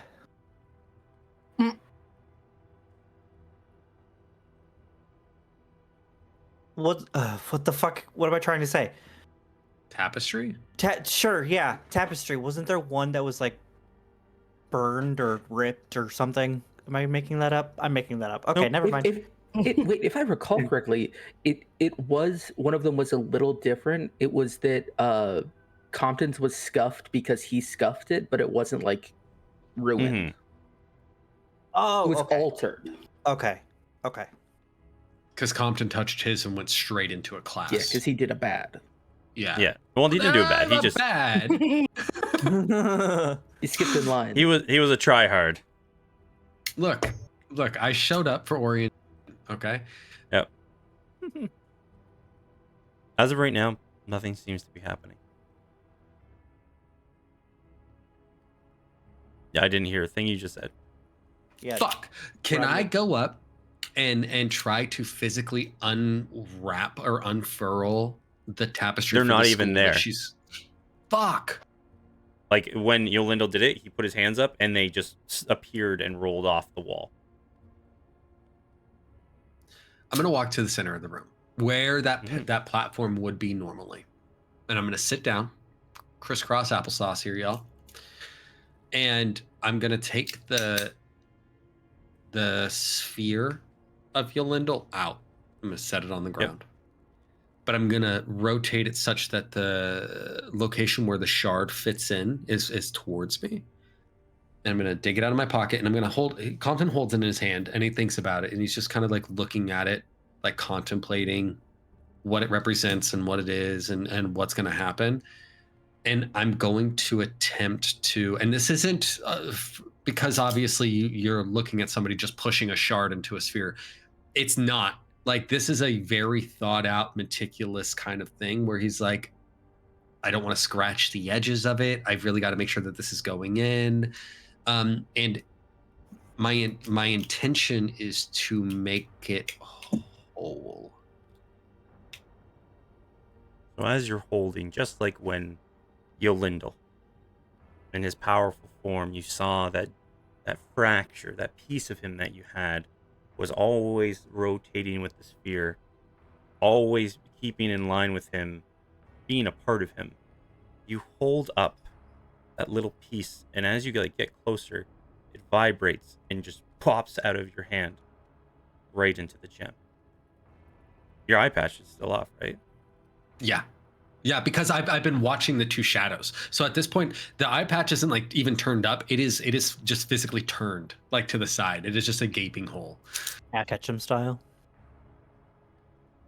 So as the last piece, Little and Lindell connect, the two shadows coalesce, and to the rest of you, you just see Compton put this gem back into it.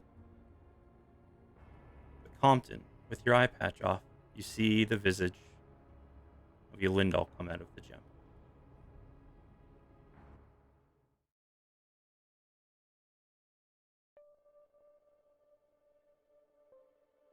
Like a shadow man? See Lindell, his clothes tattered, his face scarred up, and barely keeping, you can see through him.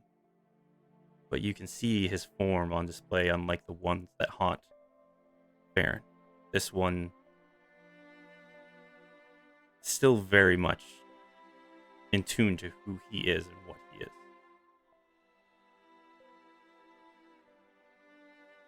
Well,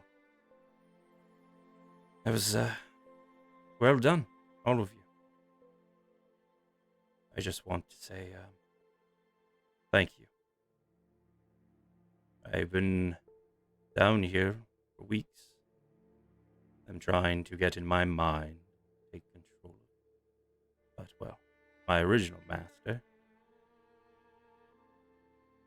never fully would make it with the pact that we had, that anybody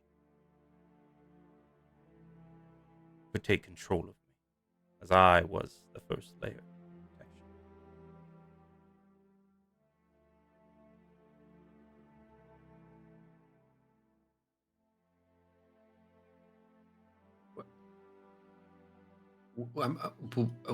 Yeah, no.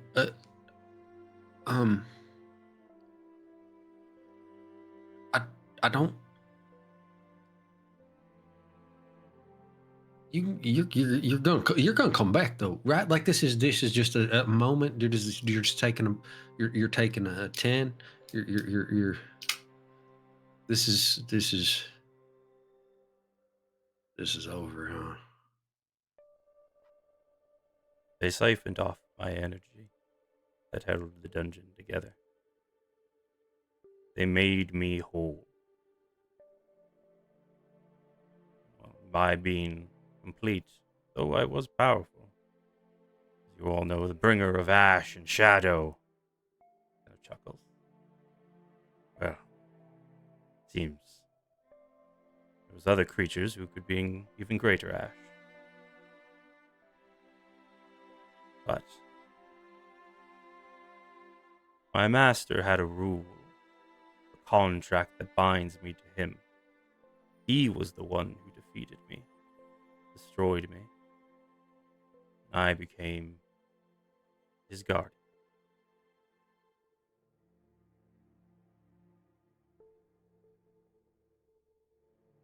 Though I can't go on further with you,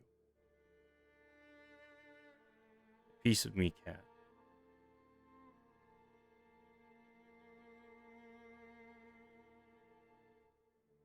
Though the elemental destroyed me, my essence. He looks down as you have the gem on the pedestal. Still have not been destroyed.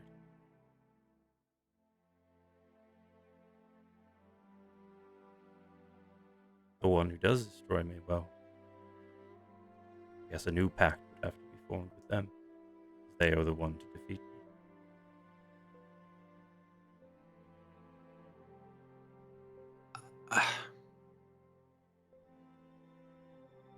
Is that what you want, though?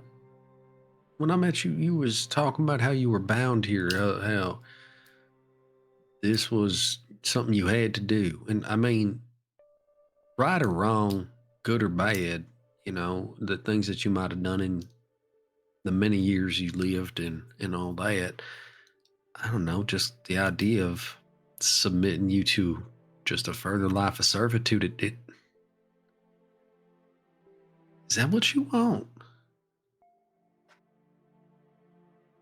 He looks around the dungeon.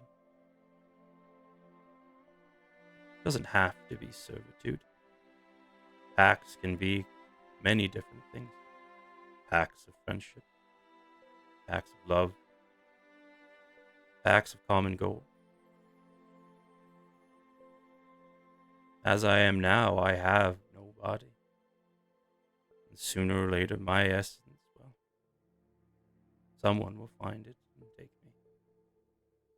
With now, looks around the room that he's been trapped in for you don't even know how long. I'll just stay here and watch these four walls until time takes me. And I fade away into nothingness. I'm not letting that happen. I'm not letting you just fucking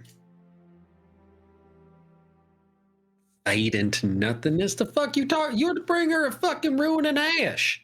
The fuck you mean fading in nothingness like that? No, that we're not having that. No, I'm not having. I'm kind of sad about this whole fucking thing. I'm sorry. I don't know how to express myself in a way that's. Look, I'm gonna figure this out. I'm gonna fix this. I'm gonna fix this. All right, we're gonna figure this out. He puts his hand on yours. I was never meant to be in this realm. Who knows? Maybe when I pass this one, I'll be able to go home. Puts his shadow hand on yours. All right. I'm glad I could at least. He looks behind you because you're on the pedestal. And the other four lined up at the bottom. He looks behind at all of you. I'm happy I could at least guide the next protectors of the school.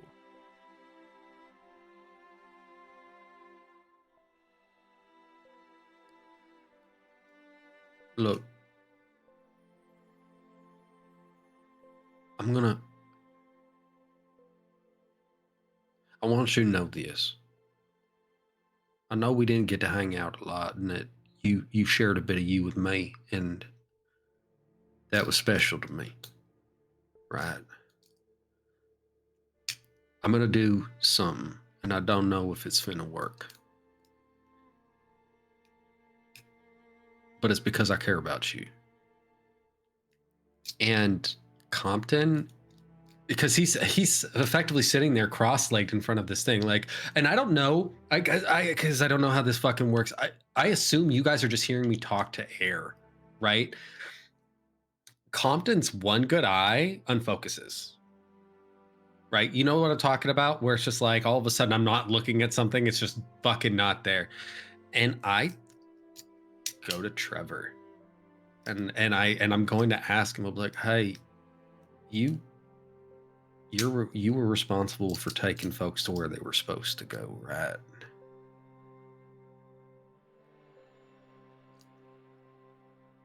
And for the moment, it's just like when you're at that cafe.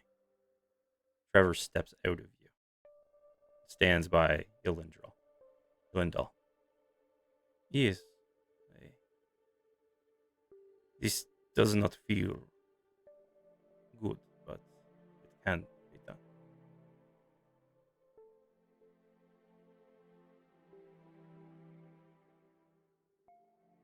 Compton's focus will come back, and he's just gonna look at Elendil, and he says, look,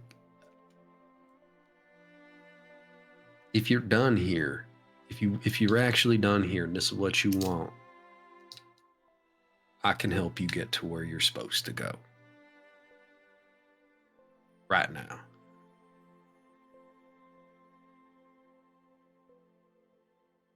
As you said, you took a little piece of me when you last left. And when it reconnected with me, all the memories of your little became one again. You've done more for me than I've been able to do for myself in decades.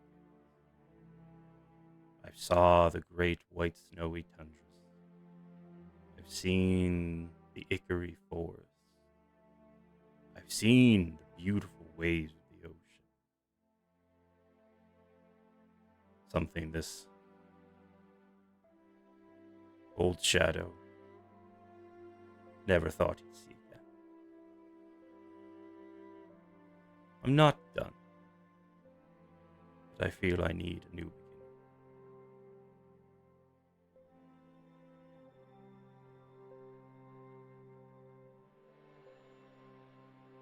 Because I don't want to fuck this up. This is so significant. This is so important. Rob hears new beginning means to do this thing, to let Trevor have him continue down this journey that is existence. Is that what I'm supposed to be picking up from this, Grim? Because I don't want to fuck this up. You know the religion. When people die, they go back into the cycle. So, depending on how he gets judged, or Yolindal may just go back to whatever realm he came from. You don't know. Because some creatures, when they die fully, they go back to the realm they came from. You don't know which way he's going to go, but I understand that he's ready to do that thing. Yes. Okay, perfect. Compton just kind of like shakes his, like nods his head. Not shakes it, because that's stupid. Just nods his head, and then his eye unfocuses again. So that, because in my mind, when his eye focuses back, Trevor turns into that inconspicuous shadow. And then when his eye unfocuses because he's looking for Trevor, that's when he's vibrant and pops out and he exists in the space, right? So he focuses back over to Trevor. He's like, whatever you need. And I'm effectively, he steps away from the wheel. So if Trevor needs access to my physical form to do this thing, he's got it. Trevor doesn't take the wheel. You both put a hand on it. And you can feel, even though you don't understand what's happening, all of you as you stand there, your crest begins to burn. And your wings unfurl in glorious fashion.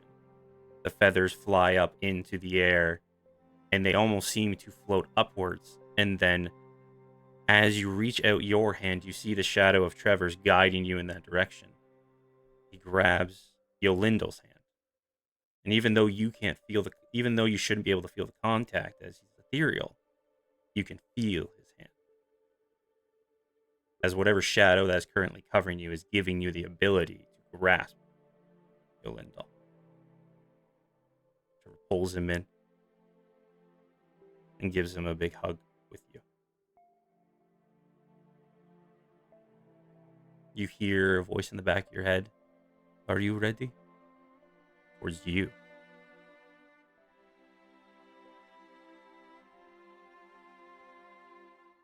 The Compton definitely hesitates. He definitely hesitates.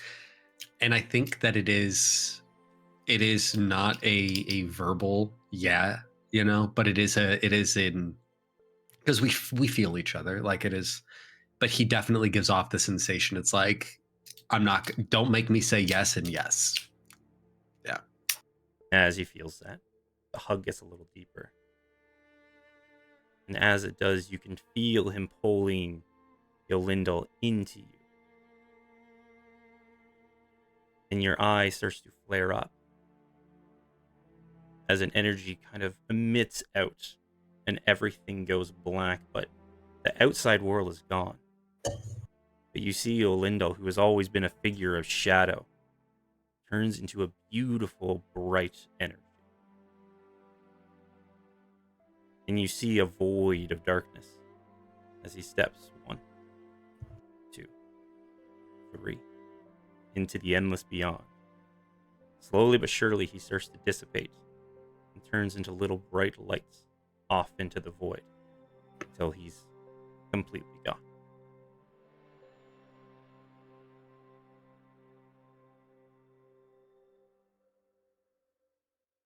I'm so fucking sad about this.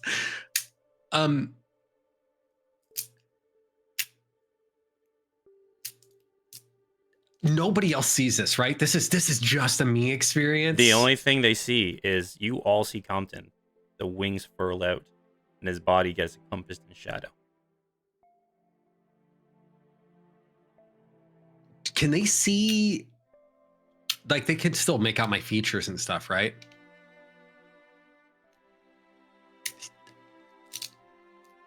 I think that because this is overwhelming. It's overwhelming me, and it's not real, right? So like, I think Compton is overwhelmed, and it's in a way that's, there's grief associated to it, because he did like Yolindel a lot, man. Like, of these Guardians, he was fucking down with Yolindel. He thought he was a cool dude, Dragon Man. But also that he's coming to terms with the fact that he can do this thing, and it's such a huge fucking thing. And I think he's not weeping, but he's definitely, there's his eyes are full ass wet, and there are probably streaks of tear, about it. It not like I'm crying, sobbing, but he's definitely crying a bit. I think I would go. I'd always be close by, but standing next to Compton, so that with my hand hovering out, because I don't want to interrupt this experience, obviously, but just so that it's there to take when it's over. Well, that's up to Compton. Compton, with Raina that close, would you grab onto her during this experience or no?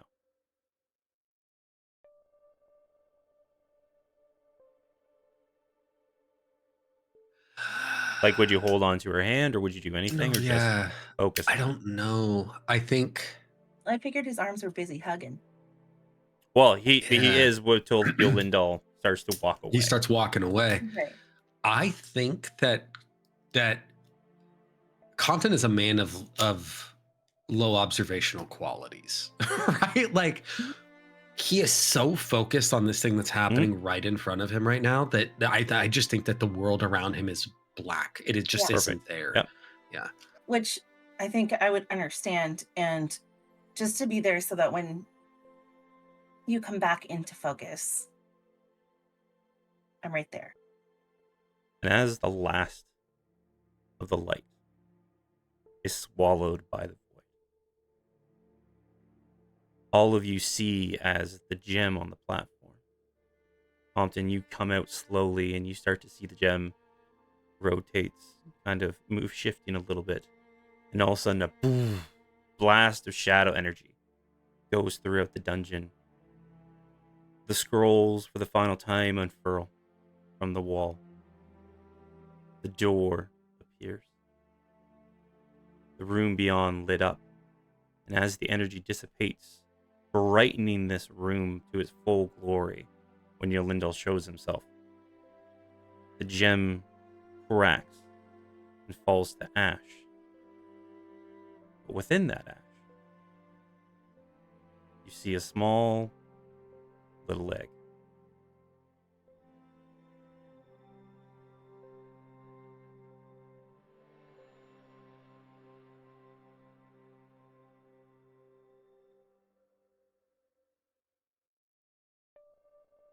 I think this is where Compton kind of like does that. His eyes blink. He realizes he's focused on this thing, and he's like, yeah, yeah, got I fixed the tapestries, and then he wipes his eye again, puts his eye patch on. This is actually a great question. If I look at the fucking egg with my eye patch up, do I see like a? There is no essence of death upon it. Oh man. Okay. I'm gonna reach out and grab it. Just hold it, and I just hold it. I just hold it in my hands, sitting there. Roll me either a religion or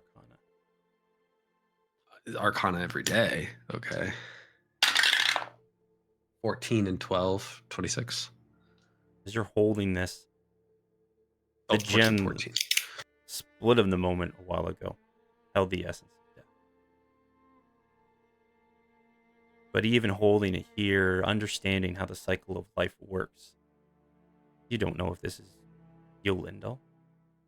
You don't know if it's maybe from another realm or if it's from the cycle of Wilfrem. But out of the death, life always finds a way.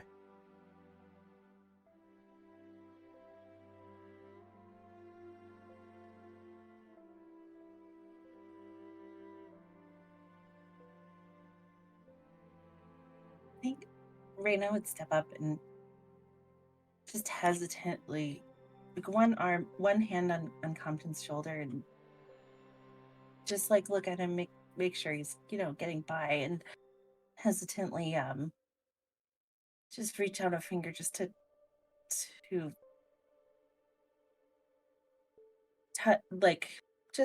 gently touch it with a sense of wonderment.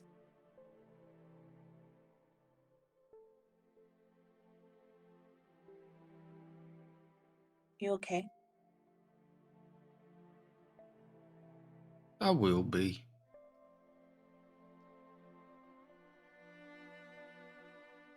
Is that gonna make a mini? I don't know. I think so. A lot just happened. Yeah, I mean, I saw it on your face. What was my face manly? It would look good, right? It always looks good. Okay. Yeah. Can you help me up? Always. I'll help him up and just give him a big hug and hold him there for a second. And I think Compton does, like, he's got the one arm holding the egg and it's like cradled between them, so it's like this like safe little space. And then, he'll hold that embrace and he'll like shift his hand up to Raina's head and just kiss her on the front of the forehead there and say, yeah, so your little's gone, or your Lindel. He knew we called him your little, by the way. He thought it was funny. He's gone now. I figured out I could do a thing, and I don't feel so good about it. But I think it's best for the way things are supposed to go. But I got this egg, and I think I don't know. We're not gonna eat it, Farron. It's not for eating, this one. Why would you think I want? Never mind. You remember the head soup that she was talking about? The crystal you just tried to eat? I don't know what you're talking about. Yeah. So this whole place is fucking gone. It was all held together by Yolindel's magic, and Yolindel's not here no more. So, Kyla, you are officially the last of initiates to our order. This is kind of a big honor for you, maybe. While everything's been on, Kyla's just been kind of looking down at just very empathetic, so feeling, all the emotion around the room. And she kind of gets a little bit teary-eyed too and wipes her eyes while it's like, I feel it is. I do feel it is, and I appreciate it. I wasn't as connected to Yolindel as all of you were, obviously, but I still feel somewhat of a connection now.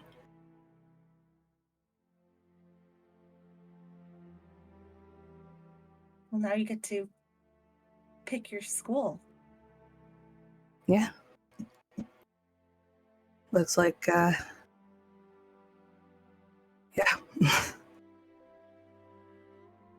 Now, here's what you don't do. In your first class, don't jump ahead any levels. That's how you end up, like... Why? Look, my missing an eye now lets me see dead people, and I'm gonna let you know that's gross, but also useful. And you have a kick-ass eye patch. One of them says it's a get fucked eye patch. Yeah.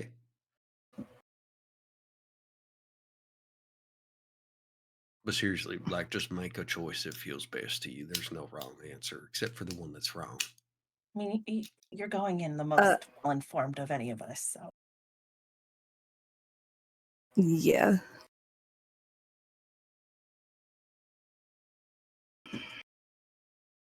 Yeah, so Kyla's gonna pick the elemental and the combat.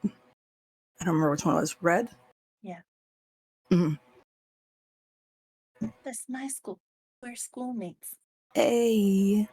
It is also a minor thing, but the hand that you touch the banner with, that is where the gem will appear. In case that matters to you. Okay. Also, maybe not just hand, maybe just body part, So if you want to do like foot, elbow, Don't listen to this man right now. He's leading you astray. So I could have like a gem nipple. Yeah. You know what? That would be really, really. But consider this though. Eventually, it turns into a key nipple, and that sounds less fun. Sounds less fun for the people that I'm fucking around with. Anyways, what? Okay. Just use your hand, I think. So, since Kyla's kind of confided in Roshan, kind of feels a little bit closer. Roshan looks at him and goes, "Will you come up and stand by me while I do this?"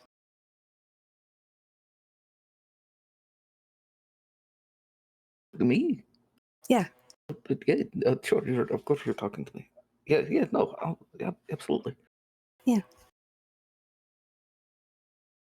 And so Kyla walks up to the banner and touches it with the palm of her right hand. Kyla.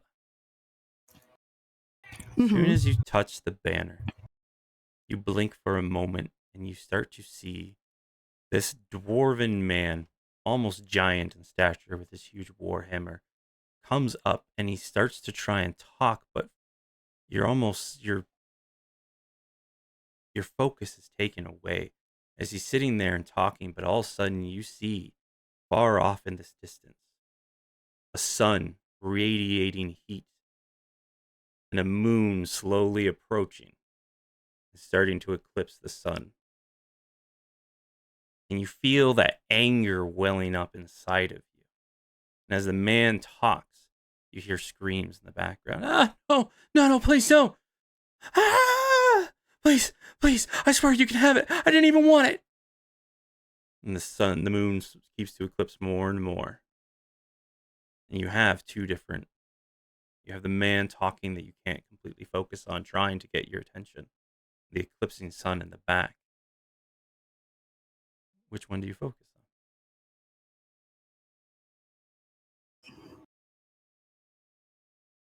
Well, fuck. Come on, Sophie, make a decision. The sun and the moon is what my brain's drawn to, so yeah. There you go. As you do that, you're hit with a blast of energy. Your rage starts to go up and you get really built up inside there. Please add 5 onto your counter. Fuck. Okay. Where the fuck did I put it again? Oh, there it is. Your notes section of your D&D. Oh, no. Yeah. Yes.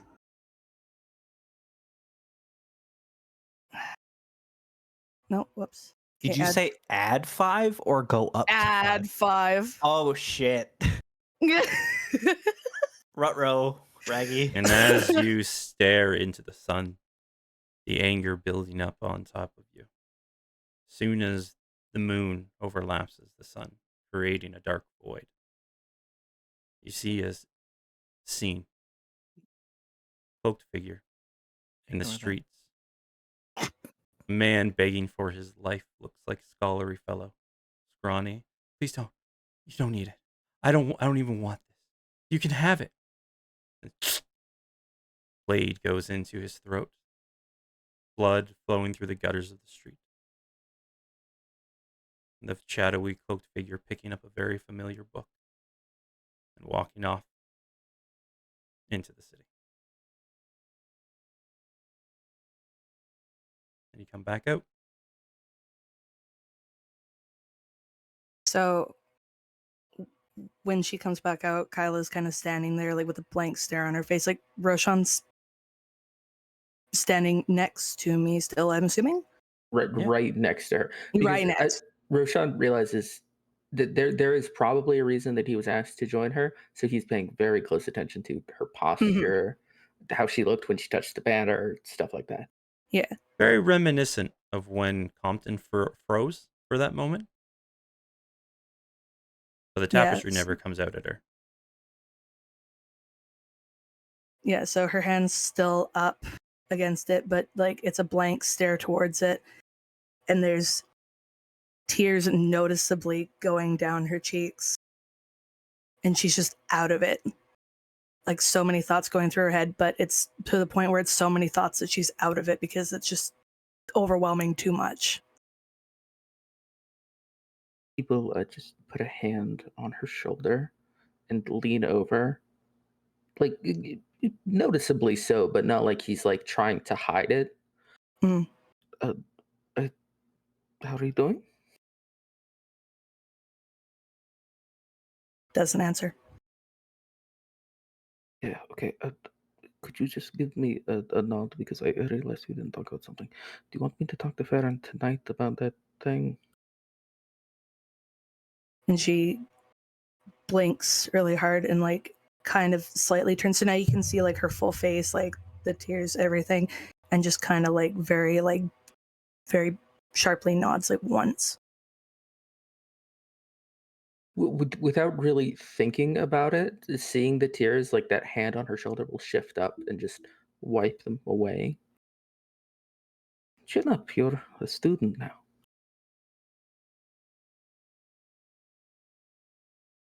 And so then like her shoulders kind of like she's trying to relax, but it's obvious she's still tense, but she's trying to like just regain herself. Yeah. Get the fuck out of here. This place sucks. Yeah. And he will fully put an arm around her and like start walking back to the group at a leisurely pace. Mm-hmm. I believe we're done. Go home. Compton watched this. Like, obviously, you can't see her face or anything. To Roshan and Compton and everybody, it's the red gem, just like Raina. Do you look at it, Kyla?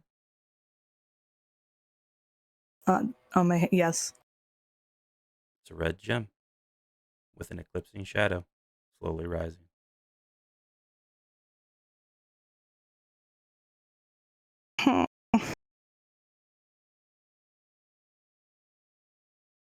I think Raina would go up and so we could compare gem hands. When Raina approaches, like Roshan immediately like, raises a hand. Wait, don't. Please. What? Be very careful if you're going to touch hands. No, I'm not going to touch gem hands. I heard about your thing. Just saying, it gets really bad. He almost made Grim spit out his drink. I just want to compare. Look, Red Gem Club. Kyla's showing it to Raina because Raina seems very adamantly excited about it, but is also sort of hesitant. And meanwhile, while she's showing the other hand, she kind of very, very just slowly kind of reaches up, moves Roshan's arm off of her shoulders and just holds his hand, like just to like ground her almost. Give her hand a little squeeze. All right, let's get the fuck out of here. Sounds like a plan. Everybody all set? Mm-hmm. We got egg. Did we want to do any leg? Did we write down what the thing said on the bones? I'm assuming you guys are taking that one corpse, right? Yeah. We'll take the body of the big guy, the big priest corpse. Large boy, yeah. Why do we need the whole body? But all of his bones. Yeah. I mean, we got a bag. We got 2 bags of holding. We could just put these bones in. There's so many bones. We need the full set. It's not worth anything if you're missing a piece. And I will warn you guys, when you're like searching through his bones, there was a ring that was completely untouched on one of his fingers. So just for future reference. That's important. I think as Roshan is packing the bones into his bag, he'll just pull off that ring and hold it out to Compton. Oh, I wouldn't touched it, but that's all right. What? Why do you think that was not all burned up? Probably because it's magic, and magic is really hard to fucking destroy. We'll identify this later, and Compton won't take it from Rashawn yet. I was like, can you just put that in the bag that you got? Yeah, sure. I will say everybody hesitating to touch it does make me a little concerned, but okay. Yeah, well, the man that had previously had it seemed to be like a real fuck, and we don't know how much that ring had to you know. It's fine, I'm sure. You're fine. Asshole ring, you don't know. Do you feel like you gave him another one? I'll tell you, if it's a magical asshole ring, it's not going to do anything to me. I'll just put it in the bag. It's because he's saying he's already a magical asshole, or his asshole is magic. And as somebody who's lying with, never mind. We should leave. I need to get some sleep. I feel so much like shit. Yes, sir. I'm gonna cast detect magic on the ring. There is magic on the ring. Okay, just making sure. Kind of magic, Rem. Yeah. This one. Acquiring minds. Enchantment. Oh. Ooh. Oh. You all head out of the dungeon. Compton dallies. Like he's no, it's okay. Yeah, and I'm gonna pick up the crystal. Is it still there? No, if it fell apart into the egg. So okay. So the dust in the wind. Okay, that's gone. He kind of just like stands around it and kind of kicks his foot through it a little bit in that way. And I'm gonna look around the room. Grim, can I bring this room down? Is that what you think? He's looking because he's realizing, like, that fight was pretty big and lots of stuff was happening in here, and Elendil's not here anymore to keep it up. And God, that column's looking kind of sus. Should I bring this room down? As soon as you have that thought, you hear far off in the distance.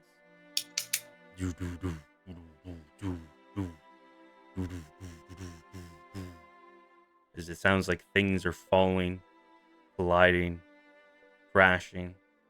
You can hear a rolling rumble, almost like a dragon's roar. It's the Jumanji jump over again. As you hear the rumbling coming towards you. You can, as you look down, the doors that were left open, you can see the room far beyond that hallway of paintings. You start to see it folding in upon itself, the walls starting to fall into a void, pieces of the flooring disappearing, crumbling. I think as I've turned to go, but I can hear this happening and know clearly that Compton isn't right next to me anymore. Turn around and just grab his hand and be like, are you done? Are you okay? This place is coming down. Yeah, it is, isn't it? Yeah. Yeah, no, yeah. Yeah, let's go. And he's just thinking like something fucking weird is happening, but he's just like about it. He's so about it. Sorry. And you all have to start picking up pace because it starts to crumble faster and faster behind you. All the rest of you, would you start running for the other room when you start to hear the rumbling and crashing? Yes, but there's one thing I just want to do while I was picking up the bones. The crystal that the big monster man dropped. I would like to just grab a chunk of that because I'm developing a habit of taking chunks of dormant crystals as keepsakes. Just slip it in the pocket next to Hilgrid's junk. Dormant? ? Roshan? Oh no. When you pick it up, You feel your fire flare for a moment. Then it calms back down. Ooh, I'm gonna take a big chunk then and put, like I said, put it in my pocket next to Hillgrid. Yep. Do you all run out of the room? Yeah. Yep. Who's the last one to leave? Yeah. Compton. Right behind Rena. You all run out of the room. You start to see this giant room where you had these epic battles, one after another. It starts to fall, the pillars starting to crash, the room falling into nothingness. Almost as if the shadows are overtaking and destroying whatever essence was left here. And as you all get in the room one by one, you get into that familiar room with the pedestal, with all the runes carved into the walls and ceiling. Nothing seems to happen.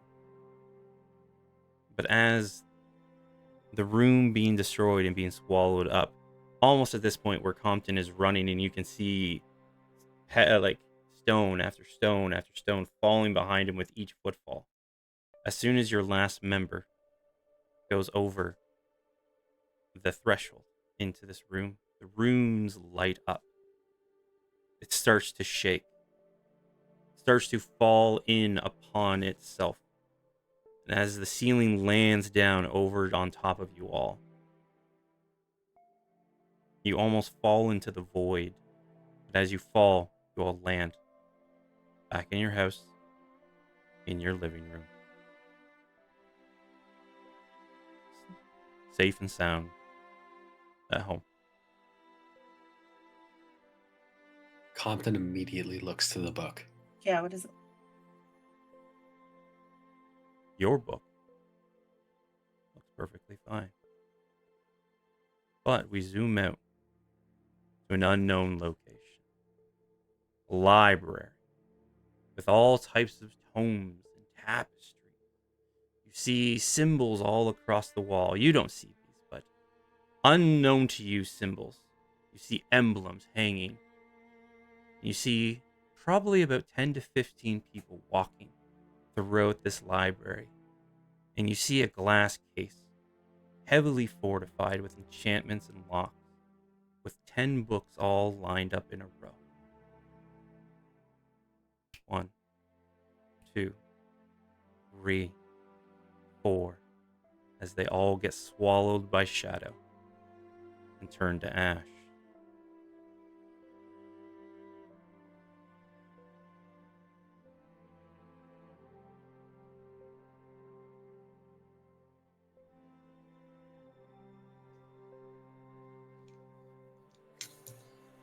Compton's gonna look around the room. Our book's fine.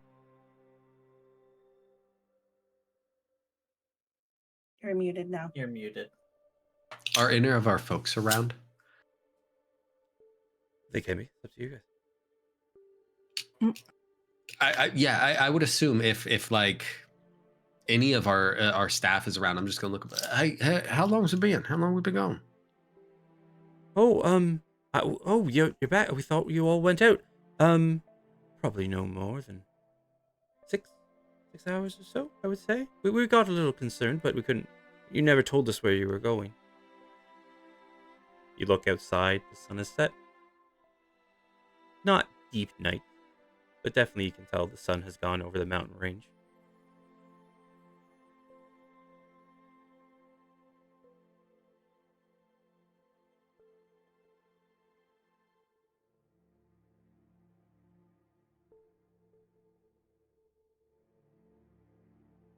Compton, I don't remember what our seating arrangement was at the time or whatever, but I assume Compton's sitting in one of the chairs and he looks over and he's kind of looking around the room. You know, he's got Raina there and he looks to her for comfort and looks at Kyla like, okay, cool, we got her in the book.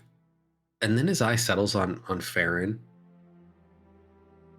And he does that thing where he recognizes he's looking at Farron and quickly looks away, because when he looks at Farron, all of a sudden he starts realizing that this thing he just did for Yolindel,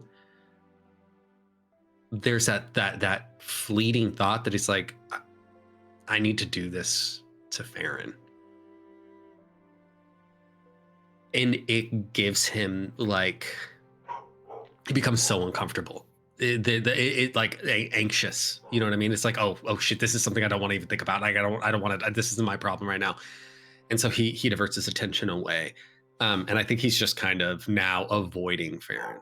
But that's the thought process that enters his mind. He's like, Farron's not supposed to be here either.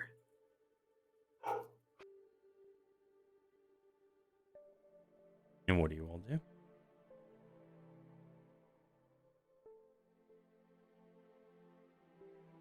I'm gonna immediately start taking off pieces of my armor and handing it to what's her name? Yep. Teslia. Yep. Teslia. I was like a piece of the T. And just like brushing down, and then I want to sit down and resummon Icicle Teeth. Yep. Appears out of the void that breath of fresh air filling the room whenever they appear. They'll look at you, sit down.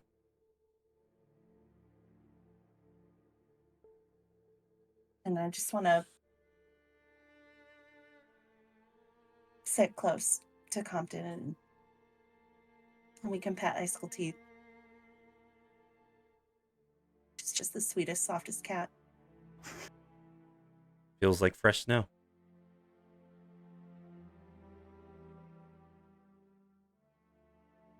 Baron will grab a bottle of whatever we have on hand. It's whiskey. And some glasses. It's whiskey. Grab a bottle of whiskey and some glasses. And some of the cupcakes that are left over. And he's not even going to ask if, you want a drink, but he'll pour everyone one. And if you want a cupcake, you can take it. And he'll just sit on the floor.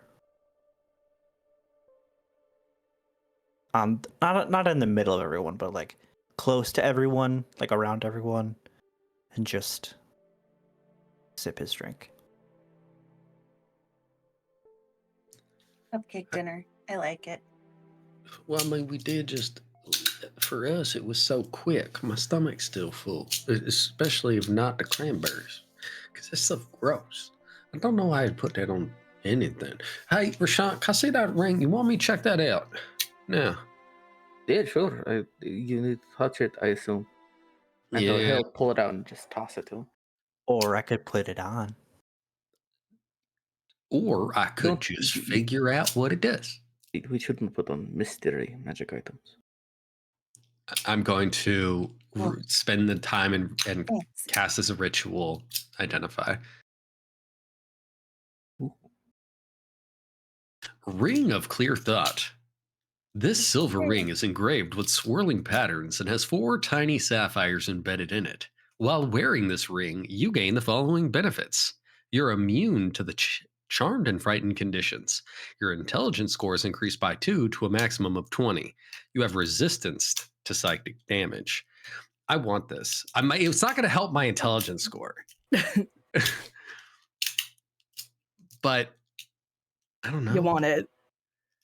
Who has the least intelligence in the party? I'm going to be honest with you. I don't know if bumping the lowest is the best bet.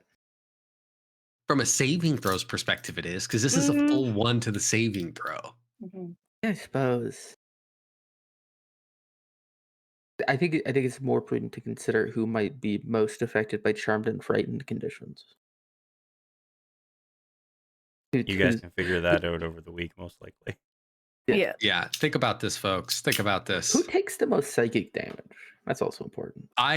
Here's the thing. I can't take it. You're muted again. Muted again. God, you're so good at muting yourself mid-sentence. Right in the middle. Look, because I'm holding push to talk, and it just decides to. It doesn't matter. I don't have any more attunement slots. Okay, so Compton figures out what this ring is and says, "Let's pocket that. We'll figure it out on the ride out to Crane." Speaking of y'all, we gotta catch a wagon tomorrow. Yeah. anything we need to do? I mean, I know it's dark out or it's getting there. Gotta think about it. If there's anything you need before we go, you should get that done. I'm good. I'm set. I don't need anything. Nothing comes to mind. Nothing here. Compton is going to reach into his bag. Pesley is still here because of the armor thing. And I'm going to pull out, because we have the two sets, the two sending stones, the one for us and one for whatever. I'm going to give Pesley one of the stones. And I'm going to say, hey, look here, this is important, right? Understand this. You're still not the boss. Okay. We got you a manager. He's the manager. But if he fucks around, call me with the stone. I know it sounds weird, but you're just talking to it and I'll get the message. I'll hear it. Okay. Oh, yeah. I know how these work. Yeah, that's easy enough. So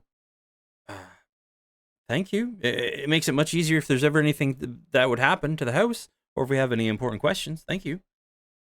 Can I keep this one? Like, can this be between me and you? That's what I'm telling you. Don't let him know you have it. Look, he's still in charge, and that's important. But at the same time, checks and balances, right? Mm-hmm. For sure, we'll do. I'll do you one better. Everything goes well. If we ever get to the place where we end your contract and you go out full-time adventuring, I'll give you the second half. They'll be yours to keep. You see her eyes go wide. Okay. Yeah. Wonderful. And for you, Reina, you did disappear a bit from last session, so you asked me whatever you wanted to talk to the Huntsman Guild about, because you had the time that you went there because they were just eating cranberries and yelling about it. Right. So Yes. you had more than enough time to go walk away, do that. So if you have questions over the week, you just send them to me, because I didn't want to deprive you of doing that.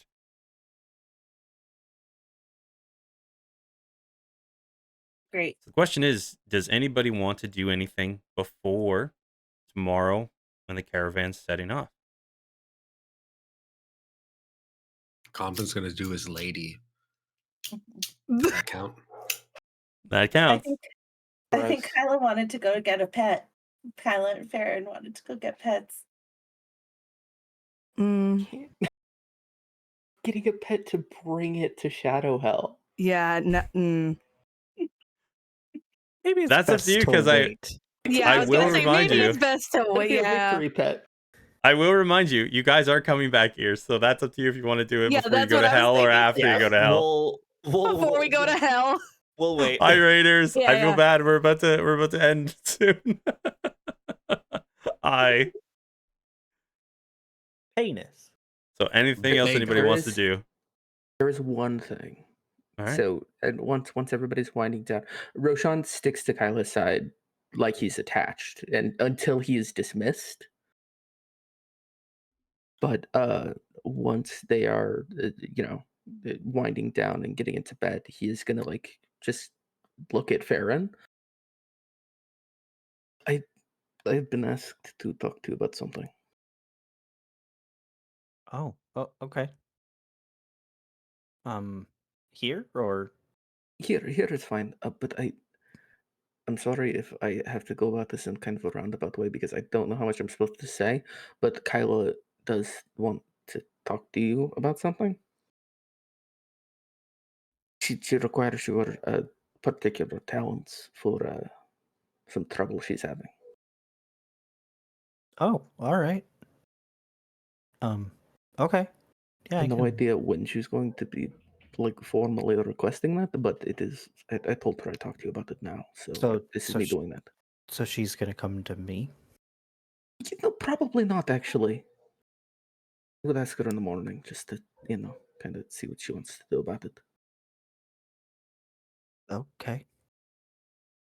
But like when I say ask her in the morning, I mean like just her, because it's right now it's currently the three of us, me, you, and her, and she wants to like keep it quiet until she sorts it out a little bit. Yeah, sure, absolutely. wonderful. Thank you. It'll be fine. It'll be fine. I'm not worried about it. What's there to be worried about? Nothing. Nothing at all. What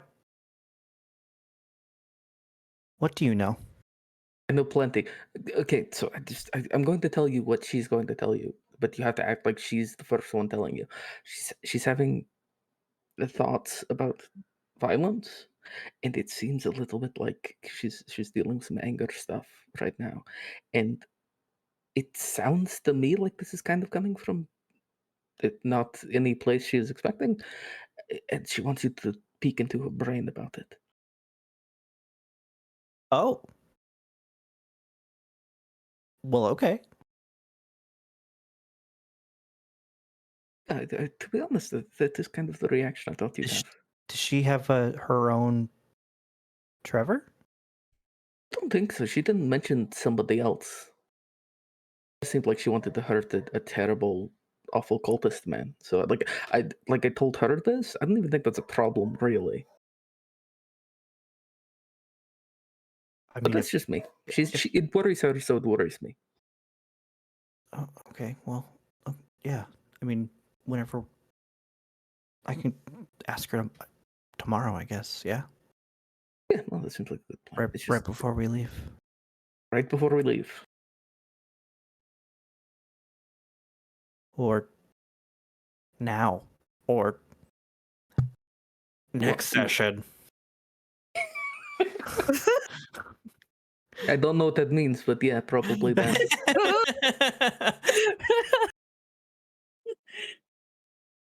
Stupid. Like up here, I'm getting cold. I'm not. That's a lie. Get over here. He does the reach out, grabby hands. Oh my god. He's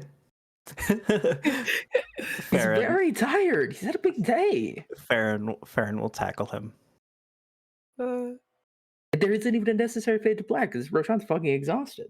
Yeah. Mm-hmm. Does that mean you're fucking while exhausted? Because that's what I heard. Say, when you're fucking exhausted, there's no room for exhausted fucking.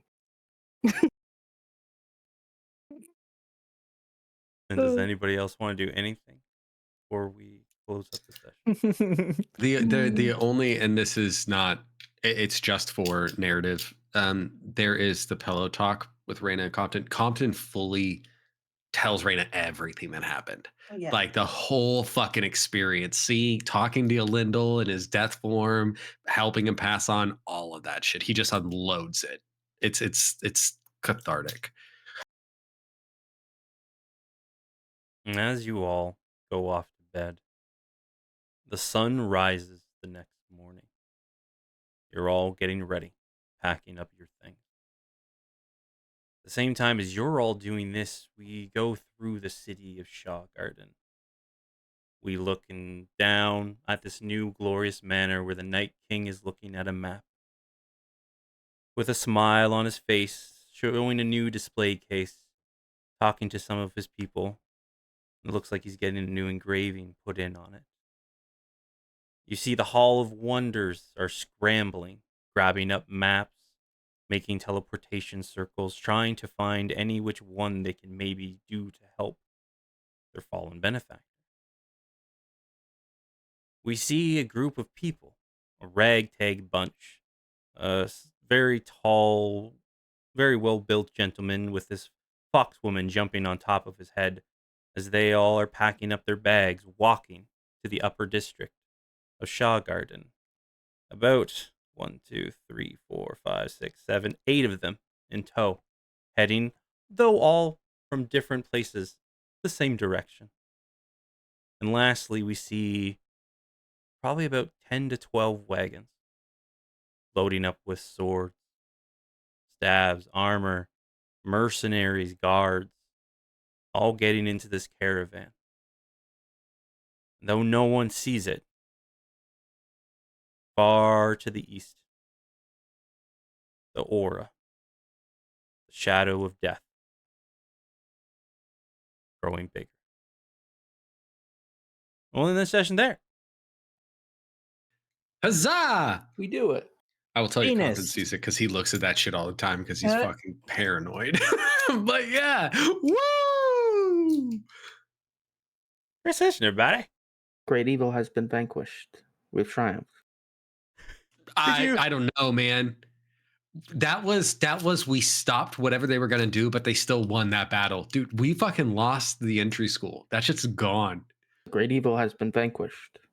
So It says nothing about all of the things that we've lost, but we did vanquish that great evil. Level up, Fact. Level up. We did kill our mortal enemy. Level up. I didn't want to say it because you guys are just so freaking attached to.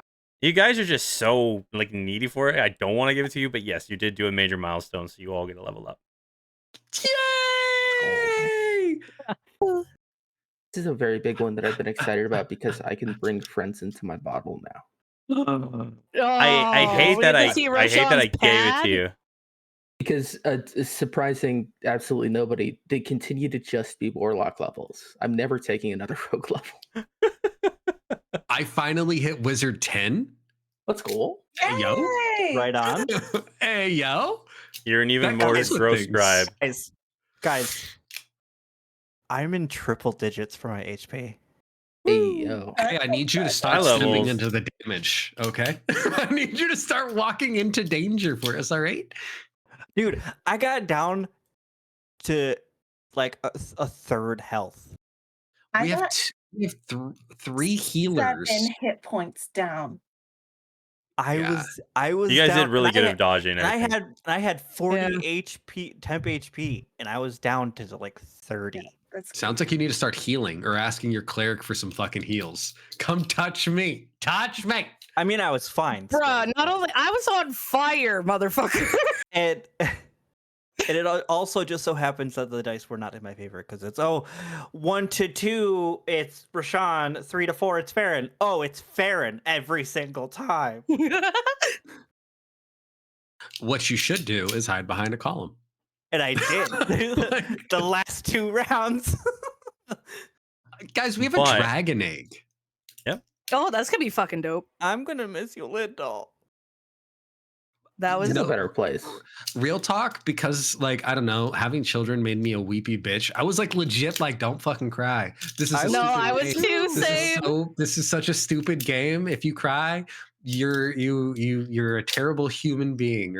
I've cried before. Well, I didn't. That's a win for me. Sad. That was great, Grim. Thank you. I got kids. Well, I'm glad you all had fun, but I got kids soccer in the morning, guys. So, everybody, hey, hi, hello. Thank you for the raid. Thank you for all the subs, everybody. Just thank you for coming. And really all that other stuff doesn't really matter. It's just you came out and hung out with us, which is the best part. We're gonna raid over to the Mind's Eyes, a friend of the channel. They're running their D&D campaign as well. So go over, show some love, spread the love around, and as always, you don't need all this fancy stuff. You don't need the setups. You don't need the dice. You don't need the books. All you need to do is get a group of friends together and go on a quest. So everybody, bye. Have a great time. We love you all. And we'll see you here next Saturday as we possibly leave Shaw Garden. We're doing it, Peter. We sort of did. We went to the book. Bye. Bye, everybody. Yes.